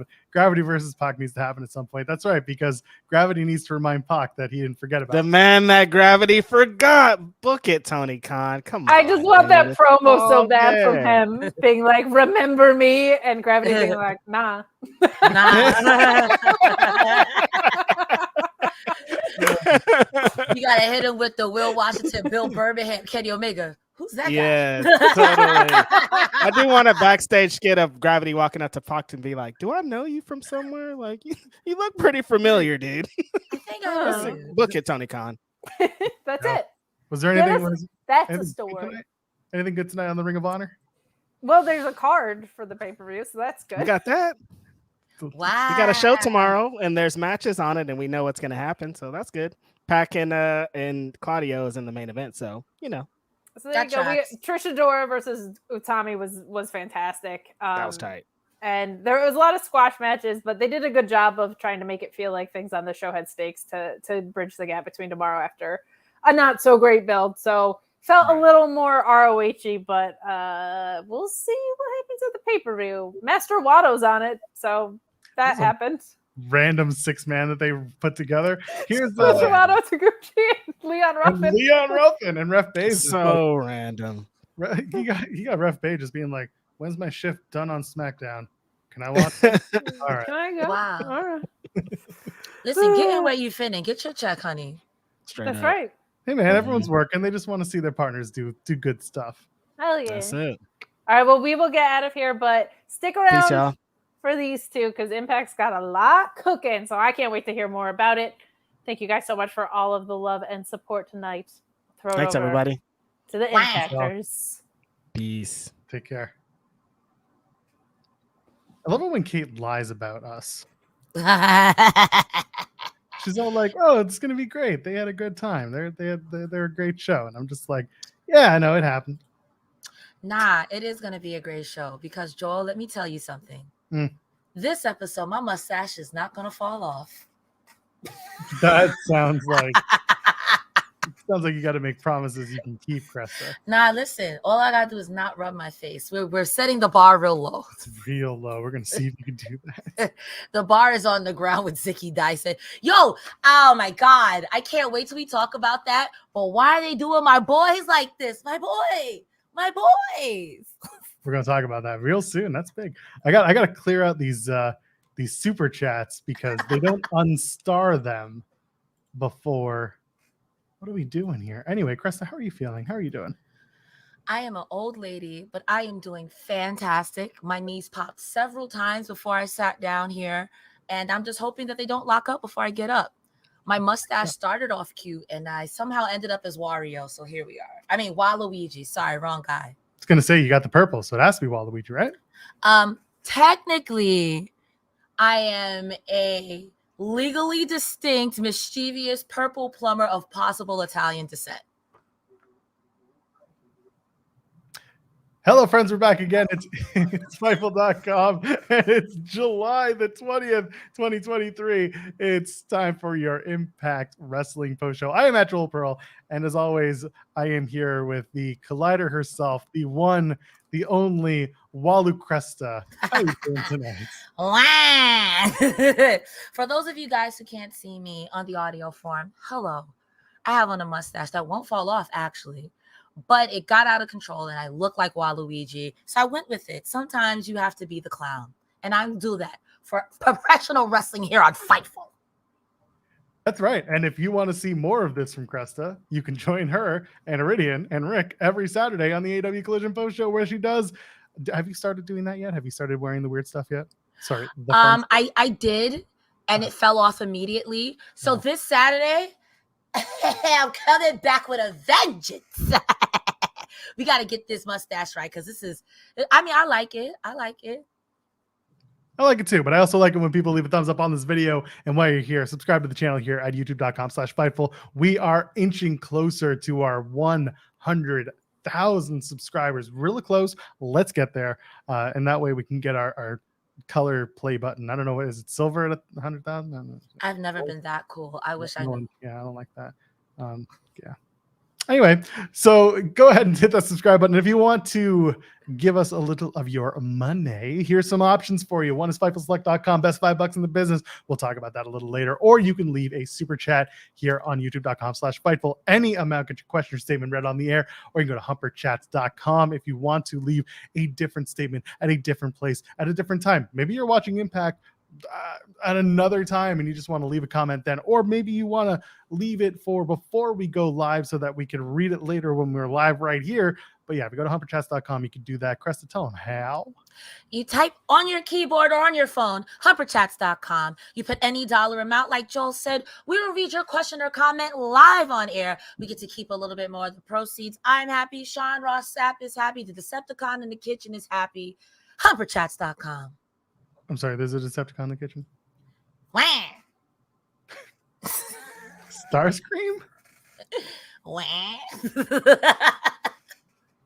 Oh, man. I switched from Impact to Ring of Honor, not going to lie, thinking about going back. Yes, that's right. I know that was read earlier, but I feel like that needs to be put out there, Ricardo El Notorio.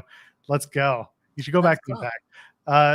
You missed Slammiversary this past week. That's cool. Steven Jensen and I did a post show. We got you covered. Cresta was too busy covering a very busy AEW Collision, but also one that didn't feature nearly as much fun as the Slammiversary show did. Did you get a chance to catch up on Slammiversary yet? I did. What a fantastic card. And I mean this with the utmost respect. Trying to watch Battle of the Belts and Slammiversary like this, I'm surprised my neck is able to stand straight at this point.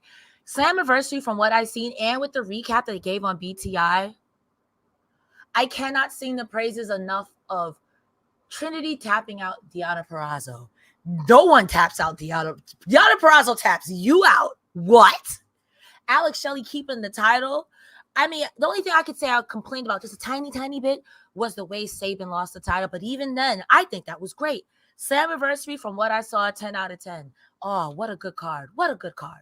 Well, what did you guys think of it? What did you and Steven Jensen think of it? I'll tell you what, if you go over to youtube.com/Fightful and you click on that Slammiversary post show, you'll get our thoughts. We were in and out in about an hour and 15. So if you got 75 minutes, go listen to it right now. Someone in the chat saying, I'm pretty sure Joel and Cresta watch on Access TV. No, we both watch Impact on YouTube for two reasons. Yes. One, Ultimate Insiders, we get the pay-per-views as well. It's only $5 a month, or it's $1 a month if you just want the weekly TV.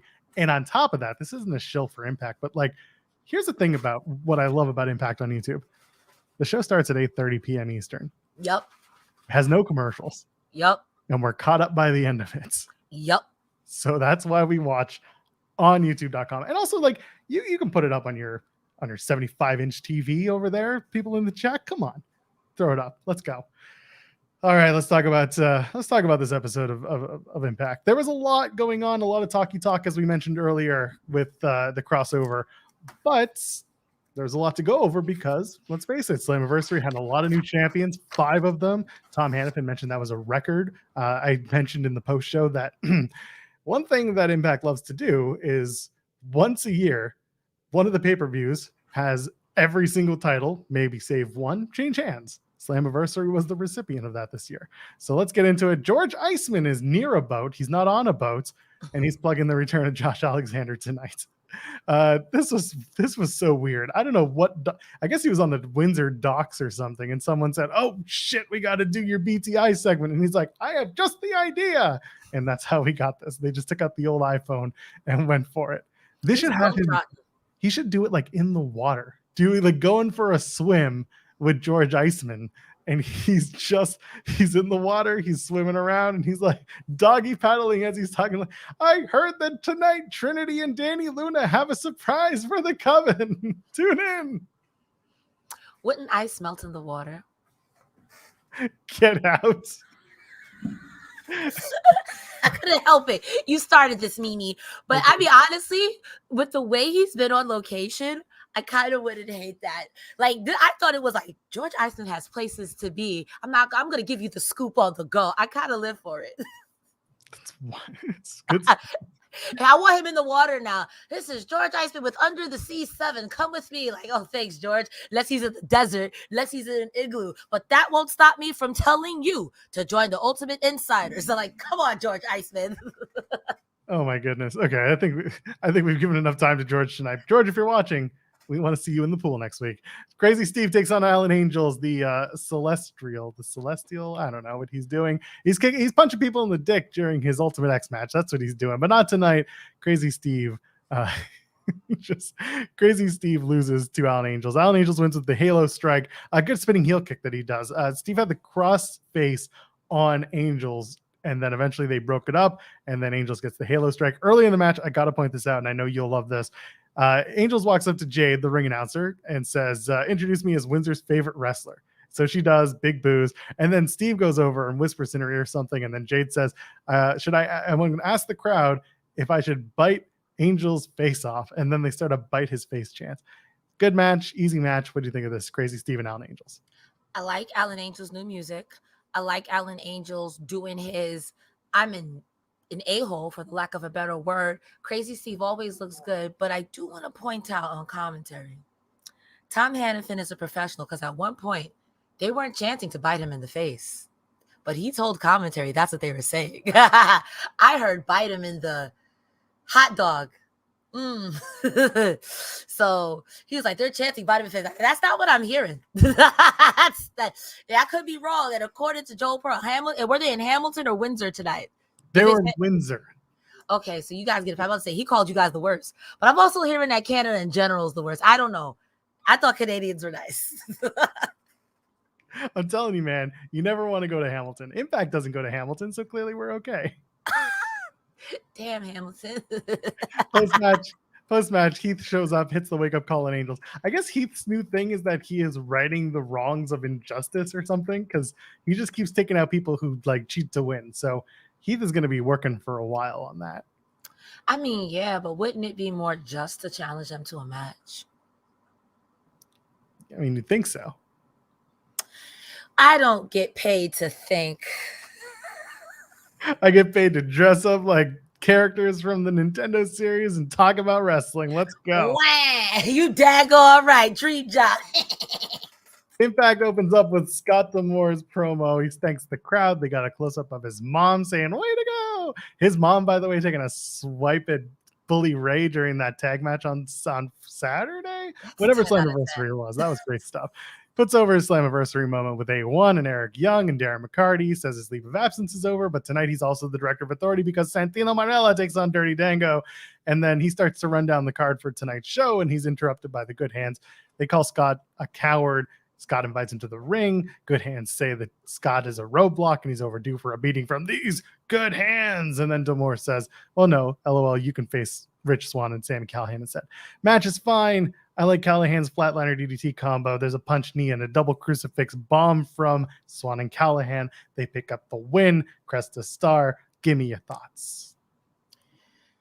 I think the theme of tonight, starting with you, is that people who from Canada are mean. Because at one point they were chanting to, I think, Jake something, you can't wrestle. Like, why would you say that? That is so mean. The match itself was fine. I did appreciate Scott D'Amore saying, I'm back in my role, thanking the crowd. I thought that was very sweet. Especially, like, I will say the Windsor crowd has been extremely hot for them. So I thought that was really nice. The match itself was great, but I kind of was hoping that it'd be Jake something with somebody else. But then I was like, oh, you remember that it's him versus Kevin Knight later on. It was fine. It was fine. Yeah, it was fine. It got Swan and Callahan back on the winning side of things. I still don't know why these two are teaming up other than they're pals. They're bored, maybe. They're bored. Anyway, still teaming up together. Ace of Bays. They say Slammiversary was supposed to be their best pay-per-view ever, but the Rascals got involved, costing the titles. Ace of Bays, they say they're going to take back what they lost. And if you thought Run 1 was good, get ready for Run 2 Sweet, which now I'm excited for because that is the best. That is a good tagline. That is the tagline of all taglines. In walk the Rascals. They say Ace of Bays are going to lose anyway, especially because the Rascals might get involved tonight anyway. Again, they fight. Scott D'Amore shows up, throws out the Rascals. And then in walks Swingman and Zicky Dice. Swingman says he keeps winning and he deserves a shot at a title, but Santino keeps screwing him. And then Scott says Swingman has to win one match and he gets a title shot. And that match is Swingman versus Zicky Dice. And originally he says if Swingman loses, Swingman is out of Impact. And then Dice is like, this is perfect. I'll lay down for you. Everyone's going to win. So Scott D'Amore comes back and says, I'm not an idiot. So the match is actually a loser leaves Impact. And then they do, I love this. They do the Hulk Hogan, Andre the Giant, WrestleMania 3 stare down where he takes the glasses off and they're doing the mean mug face to face. It's really good stuff. Cresta, before I get your thoughts, Dex sent us a super chat and says, weeks ago, I joked that Impact was booking for Cresta. This episode reversed it. The Zicky Dice versus Swinger match, and then Bully in the main event segment. Why? Or why in your case? Why? I got to tell you, at first I was not on the Swing Daddy train, and Joel had showed me the light. But why does the loser have to leave town? They're harmless. These two are fantastic together. I like their comedy. If we can, to quote loosely, very loosely, Eric Young, if we can find 10 minutes for Johnny Bravo, we can find 10 minutes for Johnny Swinger. If you can't find 10 minutes for Johnny Swinger, what are you doing, man? What if you can't find 10 minutes for Zicky Dice? What are you doing, man? I think, why they gotta leave? You know what? I think it may be time for a gimmick change. I'll leave as the Swing Daddy, but I'll come back as the Wing Swatty. Well, they really don't pay you to think. Nah, I don't think. No, I don't think that was right. Listen, we'll give you another shot at it, maybe next week when they do the match. Okay, how's that? I don't think. Good. I'm glad we've established this. Eric Young is with Gia Miller backstage. Eric said he has he's had a lot from his past to address because they mentioned the stabbing and the coming back and the Team Canada. And he's like, it felt good to come back and get the win with Scott D'Amore Slammiversary. He says he loves tradition and history, but he's always been about change and evolution. And then in walks Nick Aldis. What's all this then? He says. Well, that's not what he said, but that's what I said. And then Aldis said he's happy to see Eric Young back, and he thinks that he has a friend that he could face off against these cretins. He calls them cretins who want to take out the internet darlings who threaten to take down Impact. And I'm like, isn't that Dango's gimmick? What are we doing here? Eric says that history and tradition can be beautiful. Nobody's going to put him in a box, and then Young challenges Aldis to a match. That's happening next week. There you go. What do you think about Aldis and Young? Ain't nothing to explain with Eric Young and Cody Deaner. I think it's been established that Deaner's a heck up. So you thought you killed Eric Young, but much like everything else, you failed at that. So I didn't die. I had not died. I had crystallized. And now I'm back on Impact, ready to be a bad wrestler for the squared circle. Aldis and him, fine. Quite honestly, I do like Aldis's pompous. I want to see him get beat up. I want to see Eric Young beat him up. But what I think, if my mustache is tingling, Deaner's gonna come out and be like, oh, why are you here? I killed you. I seen you die. Why are you here? That's my foretelling. Maybe I'm wrong. Well, I'm not going to tell you how it ends because I read the spoilers because that's what I do. Biggest heel in the business, Joe Pearl, ladies and gentlemen. But I will say this much: next week's match between Aldis and Young apparently is pretty good. So get excited for that. It's a good classic style wrestling match. So if you like that style, then you're gonna love this match. Looking forward to it. But yeah, who knows where they're going? They never said that Eric Young was dead. They never said that he was stabbed to death. He was merely incapacitated. I mean, he might have. I don't know where that was going. Next card. All I'm saying is that they did the same thing with Jordan Grace. They took her on the shelf in what was it? Oh my God, indefinitely is the word they used. So yeah. Anyway, Jake Something takes on Kevin Knight. They did a promo for Jake Something where he says that he's back and he's coming for everything. This is the first time ever match between Something and Knight. It's a good match. They got physical. They knocked the shit out of each other, which I love.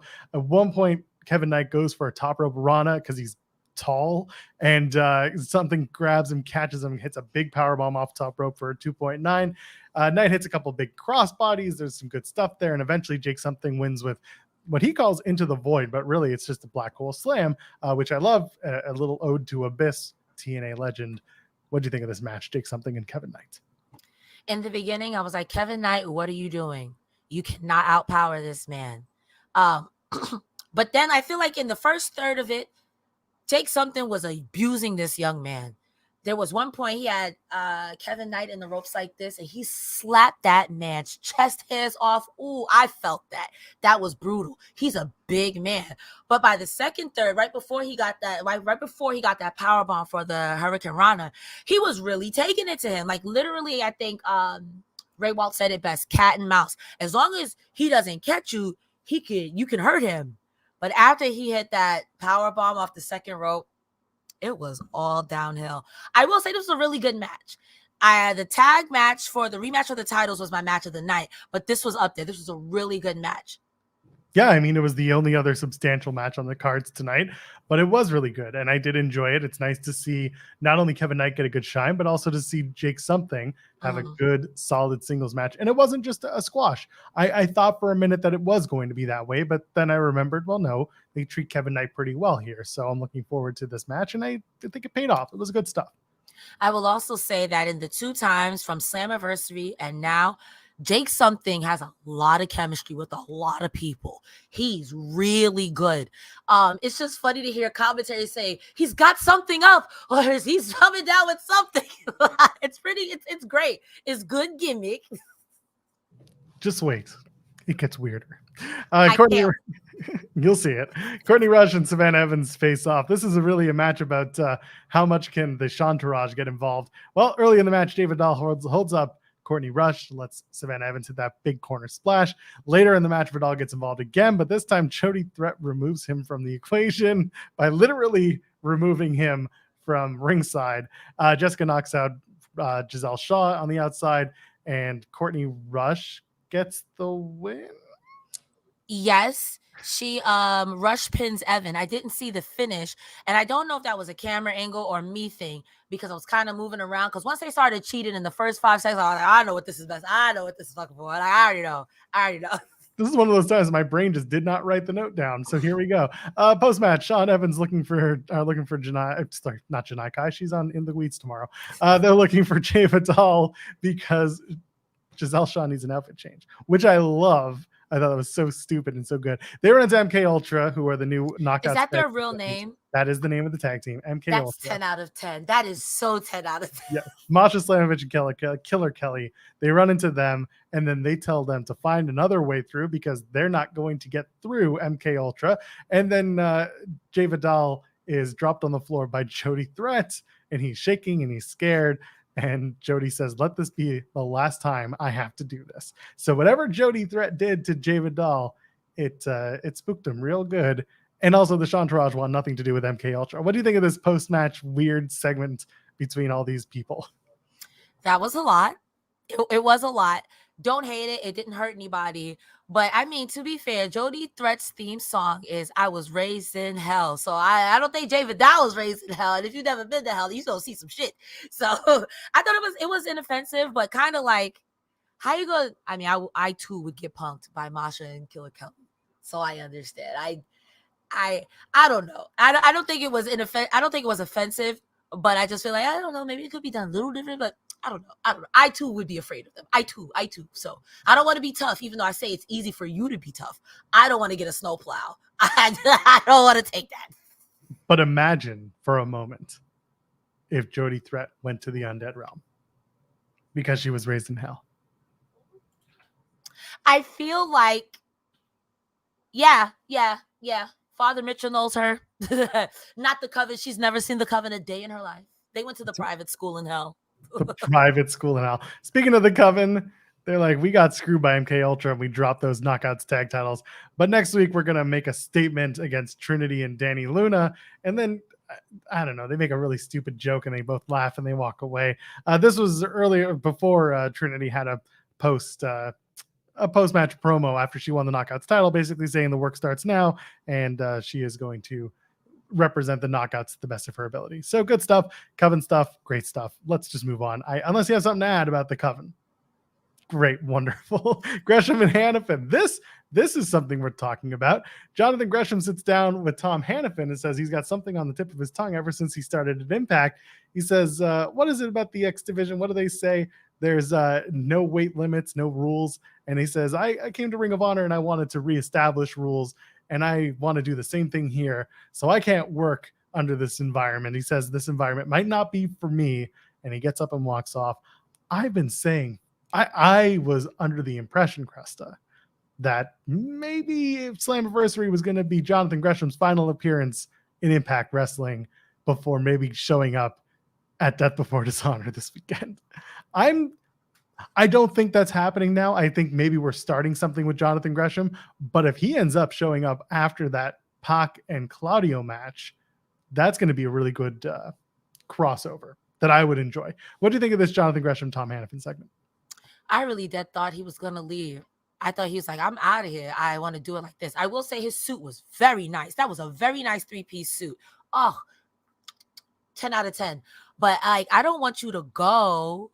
But at the same time, if this is a gimmick change, okay, I guess. But if he's actually leaving, I kind of partially understand.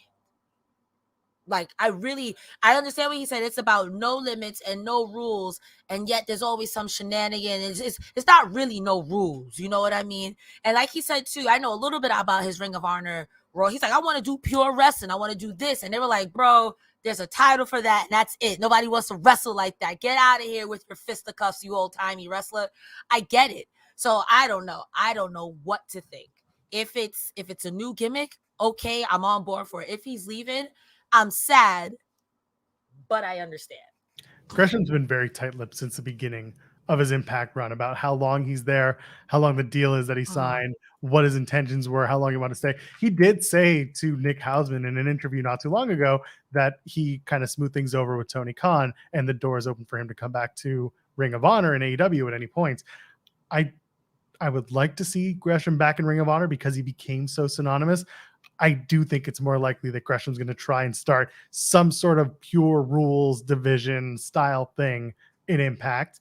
And he's going to try and get guys like Speedball Mike Bailey or maybe Jake something. Just try to get some serious heavy hitting grapple style wrestling. Aldis even. Probably not Nick Aldis. We'll leave it at that. Okay, work. That's fair. I mean, I wouldn't hate it. There are enough wrestlers in Impact Wrestling, but I also feel like another title. And that's the thing. I don't know if it would lead to another title. It would maybe be him grabbing these groups of wrestlers and being like, we want change in the X division. And this is how we do it, by having these particular matches with these sets of rules. They can't call it pure rules because that already exists, but it would be something that is akin to the pure rules division in Ring of Honor. Almost like, yeah, I see it in the chat. Foundation 2.0, you could probably do that. I don't know if he's going to start a group, but I think it would be more likely that he wants the same ideals of the Foundation, but in wrestling matches. I don't hate it. I saw this in the chat earlier too, and I totally agree with Gresham being underutilized. So if it puts him in a role where he's on my screen more and featured every week, I'm here for it. I think he's absolutely fantastic. the right word I'm trying to say is put this man on TV. Come on now. Who doesn't love a little catch me if you can? A little, I'm going to stretch you out. And he puts on bangers with Speedball Mike Bailey. But again, like if he's going to go somewhere where they're going to give him shine, if you love me, let me go, baby. Someone in the chat saying Greshpool Combat Club. I mean, if everyone is friends and everyone's getting along, I could see him joining Combat Club in AEW. I could see that too. As long as I want Jonathan Gresham on my screen now. Dobby the Brain Heenan sends a super chat. He says in the interview, in the segment, he did complain about Ring of Honor too. So not sure that he's going that way, but he definitely felt like a heel turn and either a move to the heavyweight division or changing the X division. I am more inclined to believe that, yes, he is sticking around. This is the start of a new Jonathan Gresham character. I'm okay with it if it starts giving Jonathan Gresham more layers to his character. This is something that I've talked about multiple times with you, with Steven Jensen. It's that, yes, Gresham is underutilized in Impact. Part of that is on Jonathan Gresham needing a character because Impact is very character driven. People are larger than life. They're a little nuts, whatever it is. And Gresham's just not that. He's never been presented that way. And so this is the first time we've seen him present himself as a little more. It's still similar to what he is, but now there's going to be this added layer. If it's going to be him starting a serious division and trying to be super serious wrestler, not like Dango that we joke about, but like this is super serious wrestler Jonathan Gresham now with an actual axe to grind against Impact Wrestling. When you said all I can hear is Gresham coming out, man, I hate pro wrestling. That's promo the business, baby. That's a good point. I mean, I could see that, but at the same time, like, yo, you wear a Cthulhu mask for Christ's sake. Like, what more character do you need? I'm gonna stretch it. I'm gonna send you to the Shadow Realm, Yugi. But I also see what you're saying. It'll give him depth. It'll give him depth. It'll give him depth. Yeah, and it's not a bad thing that he is this way. Yeah, I like it. Yeah, and the octopus thing is just because he can tie you up in a million ways. Like they call him the octopus. It's a whole thing. It's a gimmick.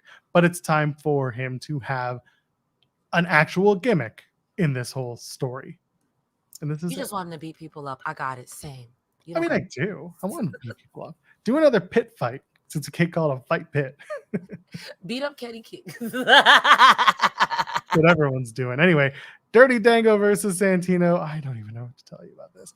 He says, man, I ever hate pro wrestling? That's basically how we all feel.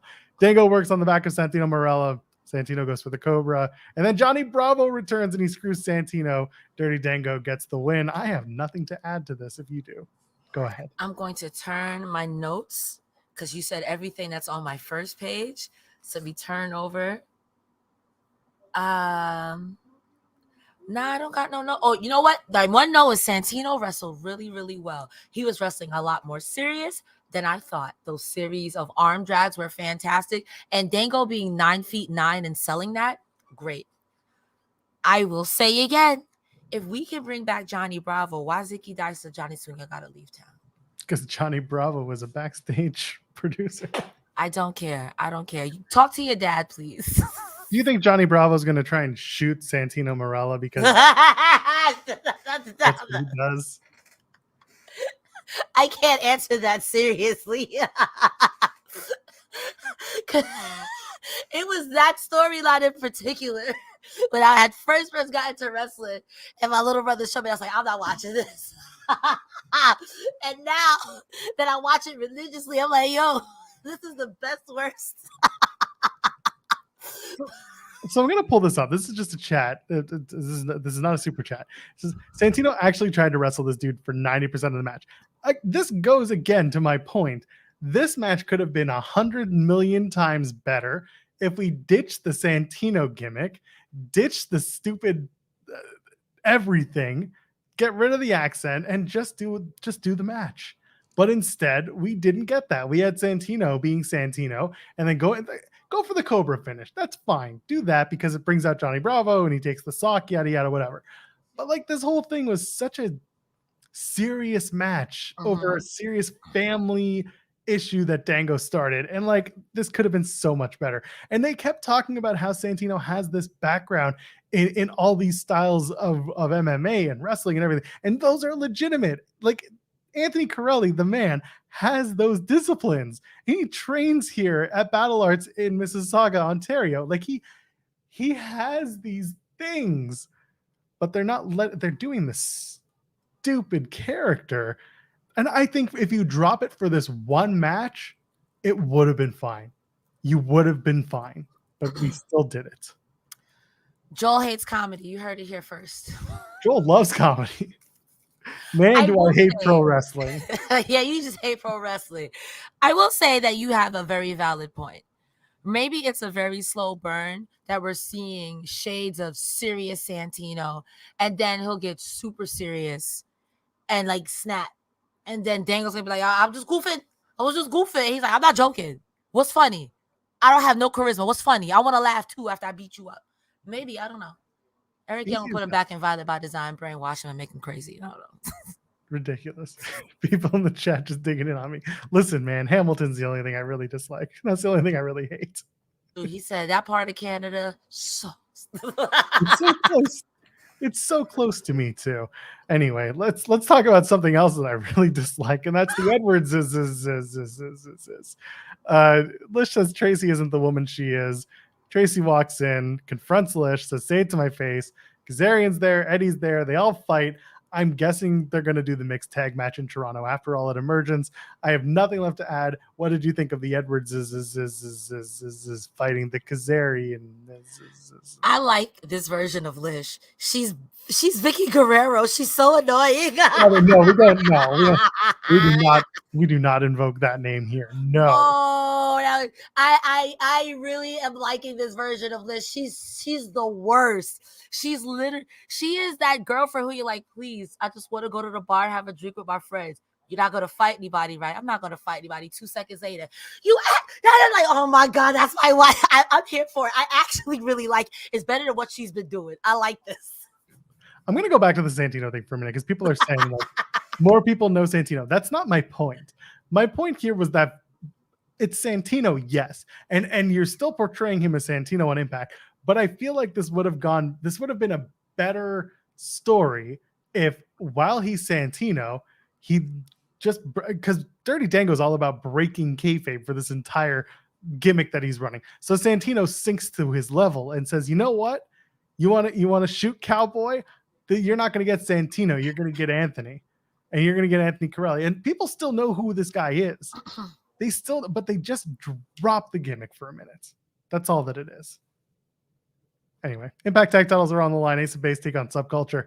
It's a great match. Go out of your way to watch it, but don't watch the last minute because the Rascals show up and basically ruin it for everyone. I went to the bathroom at the end of it. And all I saw, because I didn't think it was going to be the end of it. I knew Josh Alexander was closing the show. I didn't think they'd give him 20 minutes. Well, when we talk about it, you know exactly why they gave him 20 minutes. Yeah, I was thinking like, okay, he'll come out and say something. There might be a confrontation, but I didn't think. And I think we've established that I don't do that. So that makes a lot more sense at the end. Like they were in a pretty predicament, but it was cool. I ran to the bathroom and it was over. I was like, just a second. Either way, They do a good finish just because Subculture does get the win with the multi-pin reversals and Mandrews ends up pinning Chris Bay. That's good. I don't love the Rascals showing up. Trey hits the Meteora on Ace on the floor from the stairs and then they run off. There were some really good counters though. Like the Art of the Fold getting countered where Bay hits the finesse and then he goes for a brainbuster, but it gets turned into a stun dog millionaire. The Blitz knee bop is a wild move. I love watching it.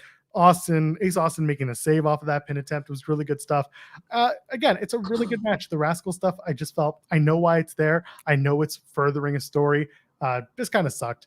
They were supposed to be banned. And if you're going to ban someone, you're going to tell them not to be there. You don't come back. You don't come through the crowd. You enforce the rules, damn it. Solo Sikoa, WrestleMania 39. Agreed. Actually, no, let's make it even more pertinent. Don Callis, Forbidden Door, Kenny Omega versus Will Ospreay. You kick him out and he came back anyway. And it wasn't that's a whole nother can of worms because at least the Rascals, according to you, because I didn't see it, they ran in and they were gone. Don Callis was kind of like, I'm not touching you. if I don't move really fast, you can't see me. It's like, yo, bro, get out of here. I think this match was great. I think this was a showcase for Mandrews, actually. Him and Chris Bay got so much chemistry. Ace also was getting his ass beat by Flash Morgan Webster, which is a great name. Yeah, this, I want to tell you to please go watch this. This is a great tag match. And if this does result in a Rascals 3-way subculture so we can get Run Too Sweet, I'm so for it. But Subculture is such a good tag team. Such a good tag team. And you know what else is a great tag team, Cresta? Wow. You and FightfulSelect.com. Oh, baby, the best $5 in the business. That tag team will get you all the scoops, all the news, and all the great exclusive content here on Fightful.com. So go to FightfulSelect.com, best $5 in the business. Ring of Honor scoops. If you want Death Before Dishonor scoops, we got them over to FightfulSelect.com. Willow Nightingale gave an interview to Sean Ross Sapp. We got the notes on that before the interview drops. You want Cody Rhodes notes? Baby, we got them. You want Ask Rhapsody, where someone asked a question about me asking a question about someone else asking a question that involved me about a question? There's more important stuff there, but Ask Rhapsody's there. They do it every other week. Sean does a Q&A every week, I should say. What else goes on? We've got Sour Graps. If you want a sour dose of WWE programming, Alex Pulaski has you covered. Kate joins them sometimes. You know Kate just did the thing, the Ring of Honor post show. She just did that. FightfulSelect.com, best $5 in the business. Go there, get in there right now. Little Birdie told me that myself and Jimmy Van are going to be doing a Q&A real soon up there. Oh, Jimothy Van, period. Hey, you know that guy. You've met him once. I think I've met that guy once or twice. There you go. AO Productions sent us a super chat, and I guess this is what they meant to send with it. Someone made a good point. Security was preoccupied with Eddie and Lish, Frankie and Tracy to get involved with Rascals getting involved in the match. So I'll pull the curtain back for a second. When the tapings were happening, I was looking at people posting on Twitter about it, and apparently the Rascals were sitting in the back of the room of where they were filming, like at the bar, not drinking, but there's a bar at the back, and they were just taking selfies with people and hanging out for a good solid 5 minutes, and then they were waiting for their cue, and they went to the front, and then they did their thing. What real ones? How are you? Like, hold on, let me take a selfie right quick. Thank you. Let me go beat somebody up real quick. It was good stuff. But when I was reading that, I was like, of course, that's what they're doing. What a bunch of dicks. I love it. That is good fan work. That is, they're givers. They're givers. They are the tag team of the people. I have to think about that for a second. But they're not supposed to be there. We're rascals. We're rebels. That's right. They were in their treehouse. They weren't drinking. Anyway, next week on Impact, we've got a loser leaves Impact Swingman versus Icky Dice. That's going to be the thumbnail. You just know it. Trinity and Danny Luna are going to team up to take on the Coven, and then Eric Young and Nick Aldis. That's going to be a good match. Said it once, say it again. Josh Alexander promo time, baby. This is a 20-minute promo. You know why? Because literally everyone else came out. Y'all heard of Fightful Overbooked. Get ready. Buddy, if you think getting in the weeds with us at 10 a.m. on a Monday, Wednesday, and Friday is important, let's talk about this overbooked segment. This wasn't so bad, actually. It's not overbooked. We were just trolls. I mean, I guess so. Josh Alexander comes out, says he's happy to be back, says because of Impact, Josh got to realize his dream. He took the most of his opportunity, and then a freak injury took away that opportunity. Said he'd be back better than ever. He doubted himself, and then he saw Macklin win the world title, and it drove him to work his hardest and get back faster. And then the big news is Josh Alexander is officially cleared for in-ring competition. Said he wanted to confront Macklin for the world championship, but Alex Shelley wanted it against all odds, and he retained at Slammiversary. So he asks, is Alex Shelley good enough to beat Josh Alexander? Well, out comes Alex Shelley. Says Alex Shelley calls Alexander Wolverine. I mean, it was, if from what I understand, that injury was kind of gnarly. And for you to come back 4 months later, you're a beast. And also, I want to add, imagine hating someone so much like Steve Macklin, like, oh, nah, I got to get back. This guy won it. Screw that. Macklin at home catching strays. Like, how do I get dragged into this? Well, Josh just wanted to save Impact because Steve Macklin was going to destroy it under his vision. That's the way it worked. Wow, you guys are heels. No, that's what they expected. Anyway, Shelley says he wants the match because he beat Macklin, but he's lost to Josh Alexander the opportunities he's had for titles. So it makes perfect sense for them to do the match. And then now comes Lio Rush. Lio says he said he was going to win, and he won the X Division Championship by beating Alex Shelley's best friend and 9-time champion Chris Sabin. He threatens to use option C. Then out comes Kushida, and Kushida says, "You're not using option C until you face me." And then out comes Bully Ray out of nowhere. Moose and Myers even get weirder and blindside Kushida and Shelley. Bully goes after Josh, yelling, "Remember me." They invite Lio Rush to take out Shelley and option C it. And Lio says, "Nah, I'll do it on my own time." And then abruptly, that's the end of the show. One thing I will point out, by the way, if you were watching on Access, apparently the first 10 minutes of this promo had no audio. So I'm sorry if you didn't see it. But Impact, supposedly, they uploaded it to their YouTube for free. So you can go check that out after we get off the air, because we're about to finish with this whole thing. What do you think of this whole segment? There was so much.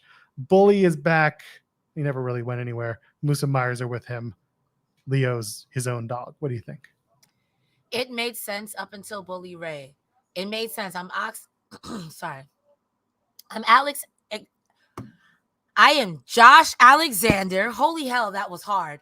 I'm Josh Alexander. I'm telling you about all my accolades. It made sense for Alex Shelley, the current champion, to come out and say, "You know what? You're right. The last time we met up, you did beat me. But the other time I went for it, I won. I succeeded." It did make sense then for Lio Rush to come out, because you are the X Division champion. Say, I could option C it if I really want to. The only reason why I haven't done it is because I don't want to right now. And Kushida coming out made sense, because I got the X Division, the Ultimate, is it an Ultimate X title? What do you call it? It's the Ultimate X. All right, I got the Ultimate X, bro. So, you're not going to do for that unless you challenge me. To me, there's a great couple of matches here. Bully Ray, okay, even that makes sense, because it's Bully Ray, and I want to be involved in everything, and I want to be involved in everything. But Moose and Myers working with Bully Ray, I thought you guys were going for the tag team. Why are you messing with Bully Ray? Moose, why are you messing with Bully Ray? If I'm not mistaken, the last time he was here, you two had a fisticuff. So I'm going to let this play out, but I don't see the motivation for Moose and Myers to help Bully in this situation. But unless you guys want to be the Rowdy Rough Boys, which that tracks, I don't see why you guys wouldn't do something to get the tag team titles, unless Bully Ray is a means to an end. But you guys don't watch the product either. You watch the product enough to know that Joe Hendry's a menace to society, but you don't watch the product to know that Bully Ray is going to screw you over. It doesn't matter how much you help him. Yeah, maybe I overthought it. Everything else made sense. I get it. Even Lio Rush said, "I'm not making a deal with the devil," because Bully Ray lie like the day is long. So, and that's why Lio might be the perfect heel for this whole thing, because he's on his own. He's doing the lone wolf, and he's like, "I'm going to win titles on my own time. I bet on myself." And again, I like that about Lio. AO sends us a super chat saying, "Is it me, or is option C kind of too much and it hurts the X Division title?" I think it's too much when it's overused. When is it overused? When every other champion uses it or teases it. It makes sense for Lio Rush to be teasing it because he wants that world title. He wants every title. Mm-hmm. That being said, I don't want Lio Rush to cash it in. I want him to keep teasing it, but I want him to get so cocky about winning his X Division championship defenses that he's like, "Oh, the next one. No, but wait, I got to beat this guy. I'll do it the next time. Oh, no, I got to beat this guy first." And then eventually the one guy that beats him, he's like, I had a chance. Should have done it when I had the chance. So that's where my brain is. What do you think about the whole X Division and the option C gimmick? Maybe because I'm new, I like it. I think the last time we saw Bully Ray exercise option C, it left a vacancy at the top of the card, which at the top of the X Division card, which will immediately bump somebody up, which can immediately elevate someone, even if they don't win the title. It makes a mad dash for it. I don't dislike it. I think that it's even better that you have the Ultimate X to keep that in check. There's always a check for something. So I don't hate it. I think it's great. I can see how, like you say, it's annoying. You win the X Division title and then you use it just to cash in, but that's strategy. But then you also have people like Trey Miguel, Speedball Mike Bailey, who are like, I want to bring prestige to the X division. I just don't want to get it and cash it in like it's a pawn. So I think it can be both. I can see how if it is overused, it's annoying, but I'm still wide-eyed and bushy tail. I think it's great because if someone does, like I said, if someone does cash it in, you immediately bring up the rest of the roster in that division to be like, okay, I can do it. Or even if someone is in the heavyweight division and needs a refresher, you can put them in an X division match. I'll say it 100 million times. The worst option C cash in the last few years goes to Frankie Kazarian. Beating Speedball Mike Bailey. Oh, yeah. X Division Championship. And then going after Alexander, and Alexander beats him. And it's just, it was Kazarian versus Alexander didn't bug me as much as how we got there. Him using option C like the night after he won the X Division Championship from Speedball Mike Bailey, who was a long-term champion who had so much potential, and there hasn't really been much with Speedball since. That really bugged me. And that being said, with Leo, I like that option C is the perfect story to be looming over Alex Shelley because he beat Shelley's best friend and tag team partner. And then you've got Kushida, who's also part of Time Machine, who's there to be the savior of his best friend and the protector of the Impact World Champion. So there's like, and it's not like Kushida could go after the World Championship while he's holding the Ultimate X, right? Because that X Division Championship match, that's what you get with Ultimate X. You don't get a World Championship match. You can't cash it in, whatever. So Kushida is like the ultimate baby face in this case. There's a lot of really good stuff in here, but there's also a lot of really just muddy stuff that they're going to have to work through. And I'm hoping that the option C thing, it's as much as it's teased, I hope they don't pull the trigger on it. Because it's not that I don't think Leo Rush would be a great Impact World Champion. It's just that I don't know how useful it would be for his story right now. I can see that. But again, like, I mean, I could also see Leo Rush beating all three of them. Beat all your time splitters. I think that'd be kind of funny. I would get a pop out of that. I'd laugh. Okay, I don't hate it. Again, I want to see what they do with Leo. I want to see how long he's there. Yeah. Obviously, that's one thing with Leo Rush. He's been speaking very highly of Impact. I think Impact fits Leo Rush really well because they kind of let you come and go as you please, and that's always been Leo Rush's like main thing. Everyone makes the retirement joke every other time. I get it. There was a Facebook post that we put up on Fightful. We put up all of our articles end up as Facebook posts as well, and one of the Leo Rush ones had like 80 comments, and it was just the same comment over and over again. Oh, I'm telling him he retires. Oh, he's getting retired the next day. Oh, he drops down when he retired the next day. And I'm like, get a new joke, man, because Leo just wants to do what Leo wants to do. He's not going to FO on you if you don't pigeonhole him. Agreed. He wants to work. No, I was going to say, like, he just wants to work, and I think he would like what Impact offers him in terms of the work rate that he has to give. And the schedule. Also, wrestlers retire every other day and come back. What are we doing? Could you imagine Terry Funk today trying that shit? People will be all like, "Oh, you retired last week. No, he's gonna retire next week too." We'd be doing the same song and dance. I mean, yeah, I get why it can be funny, but like I said, after a while, it becomes like, wrestling's fake, right? Like, all right, oh, brother, this guy stinks. And just like we said, just like we wanted, they're giving Leo Rush a character. At the end of the day, that is what I wanted to see, and we talked about that week after week when he came in, and that's what they're doing. And I'm such a fan of where he is right now compared to when he came in. We have more definition to Leo Rush, and I'm sure we're going to have more because this story only got started really at Slammiversary, but it's starting to build now that Bully's involved and trying to get Leo to do his thing. Bully just wants Leo to cash in so that's one less problem for Bully to deal with. That's a fact, and that's how he's using Moose and Myers. I don't know. I want Leo Rush and Nick Aldis to fight. Did they fight already or no? No, they did. They didn't. I don't think they're going to be fighting at least in an Impact ring anytime soon. Anyway, that's Impact for July 20th, 2023. Cresta, what you got going on? What's happening? Guys, my name is Cresta Star. You can find me here on Fightful with Joe Pearl every Thursday, where we cover everything Impact Wrestling. On Saturdays, you can find me with your rest friend Iridian, Riccacino, and sometimes Sean Ross Sapp. You are our colliders. We want to collide with you. Mondays, Wednesdays, and sometimes Fridays, you can find me on either Twitch or TikTok, where I go live with you. We watch wrestling together. No video because I don't want to get DMCA'd. But if that was a lot, head on over to my Twitter right down here where it says Cresta Star. There's a link tree in my bio, and all my links are there. Guys, you are fantastic. I love you. Take care of yourself and your mom and get some apple pie. Joel, where can they find you? I'm not hard to find. YouTube.com/FightfulOverbooked. Every Monday, Wednesday, and Friday, Jeremy Lambert and I go in the weeds at 10 a.m. Eastern until about noon, talking about wrestling from that high angle perspective. All the shows, all the news, all the good stuff. We interview people too. If you want a good one, maybe you heard about the incident with Rick Steiner and WrestleCon and the will they, won't they book them. Well, Brian Bell, who works with Outsports, they were on our show on Wednesday and talked about the situation and the conversation they had with not Rick Steiner, with Michael from WrestleCon. So we bring you interviews like that. Janai Kai joins us on Friday talking about some Smash Wrestling and a whole bunch of other stuff. Come and join us in the weeds. I promise you'll have a good time.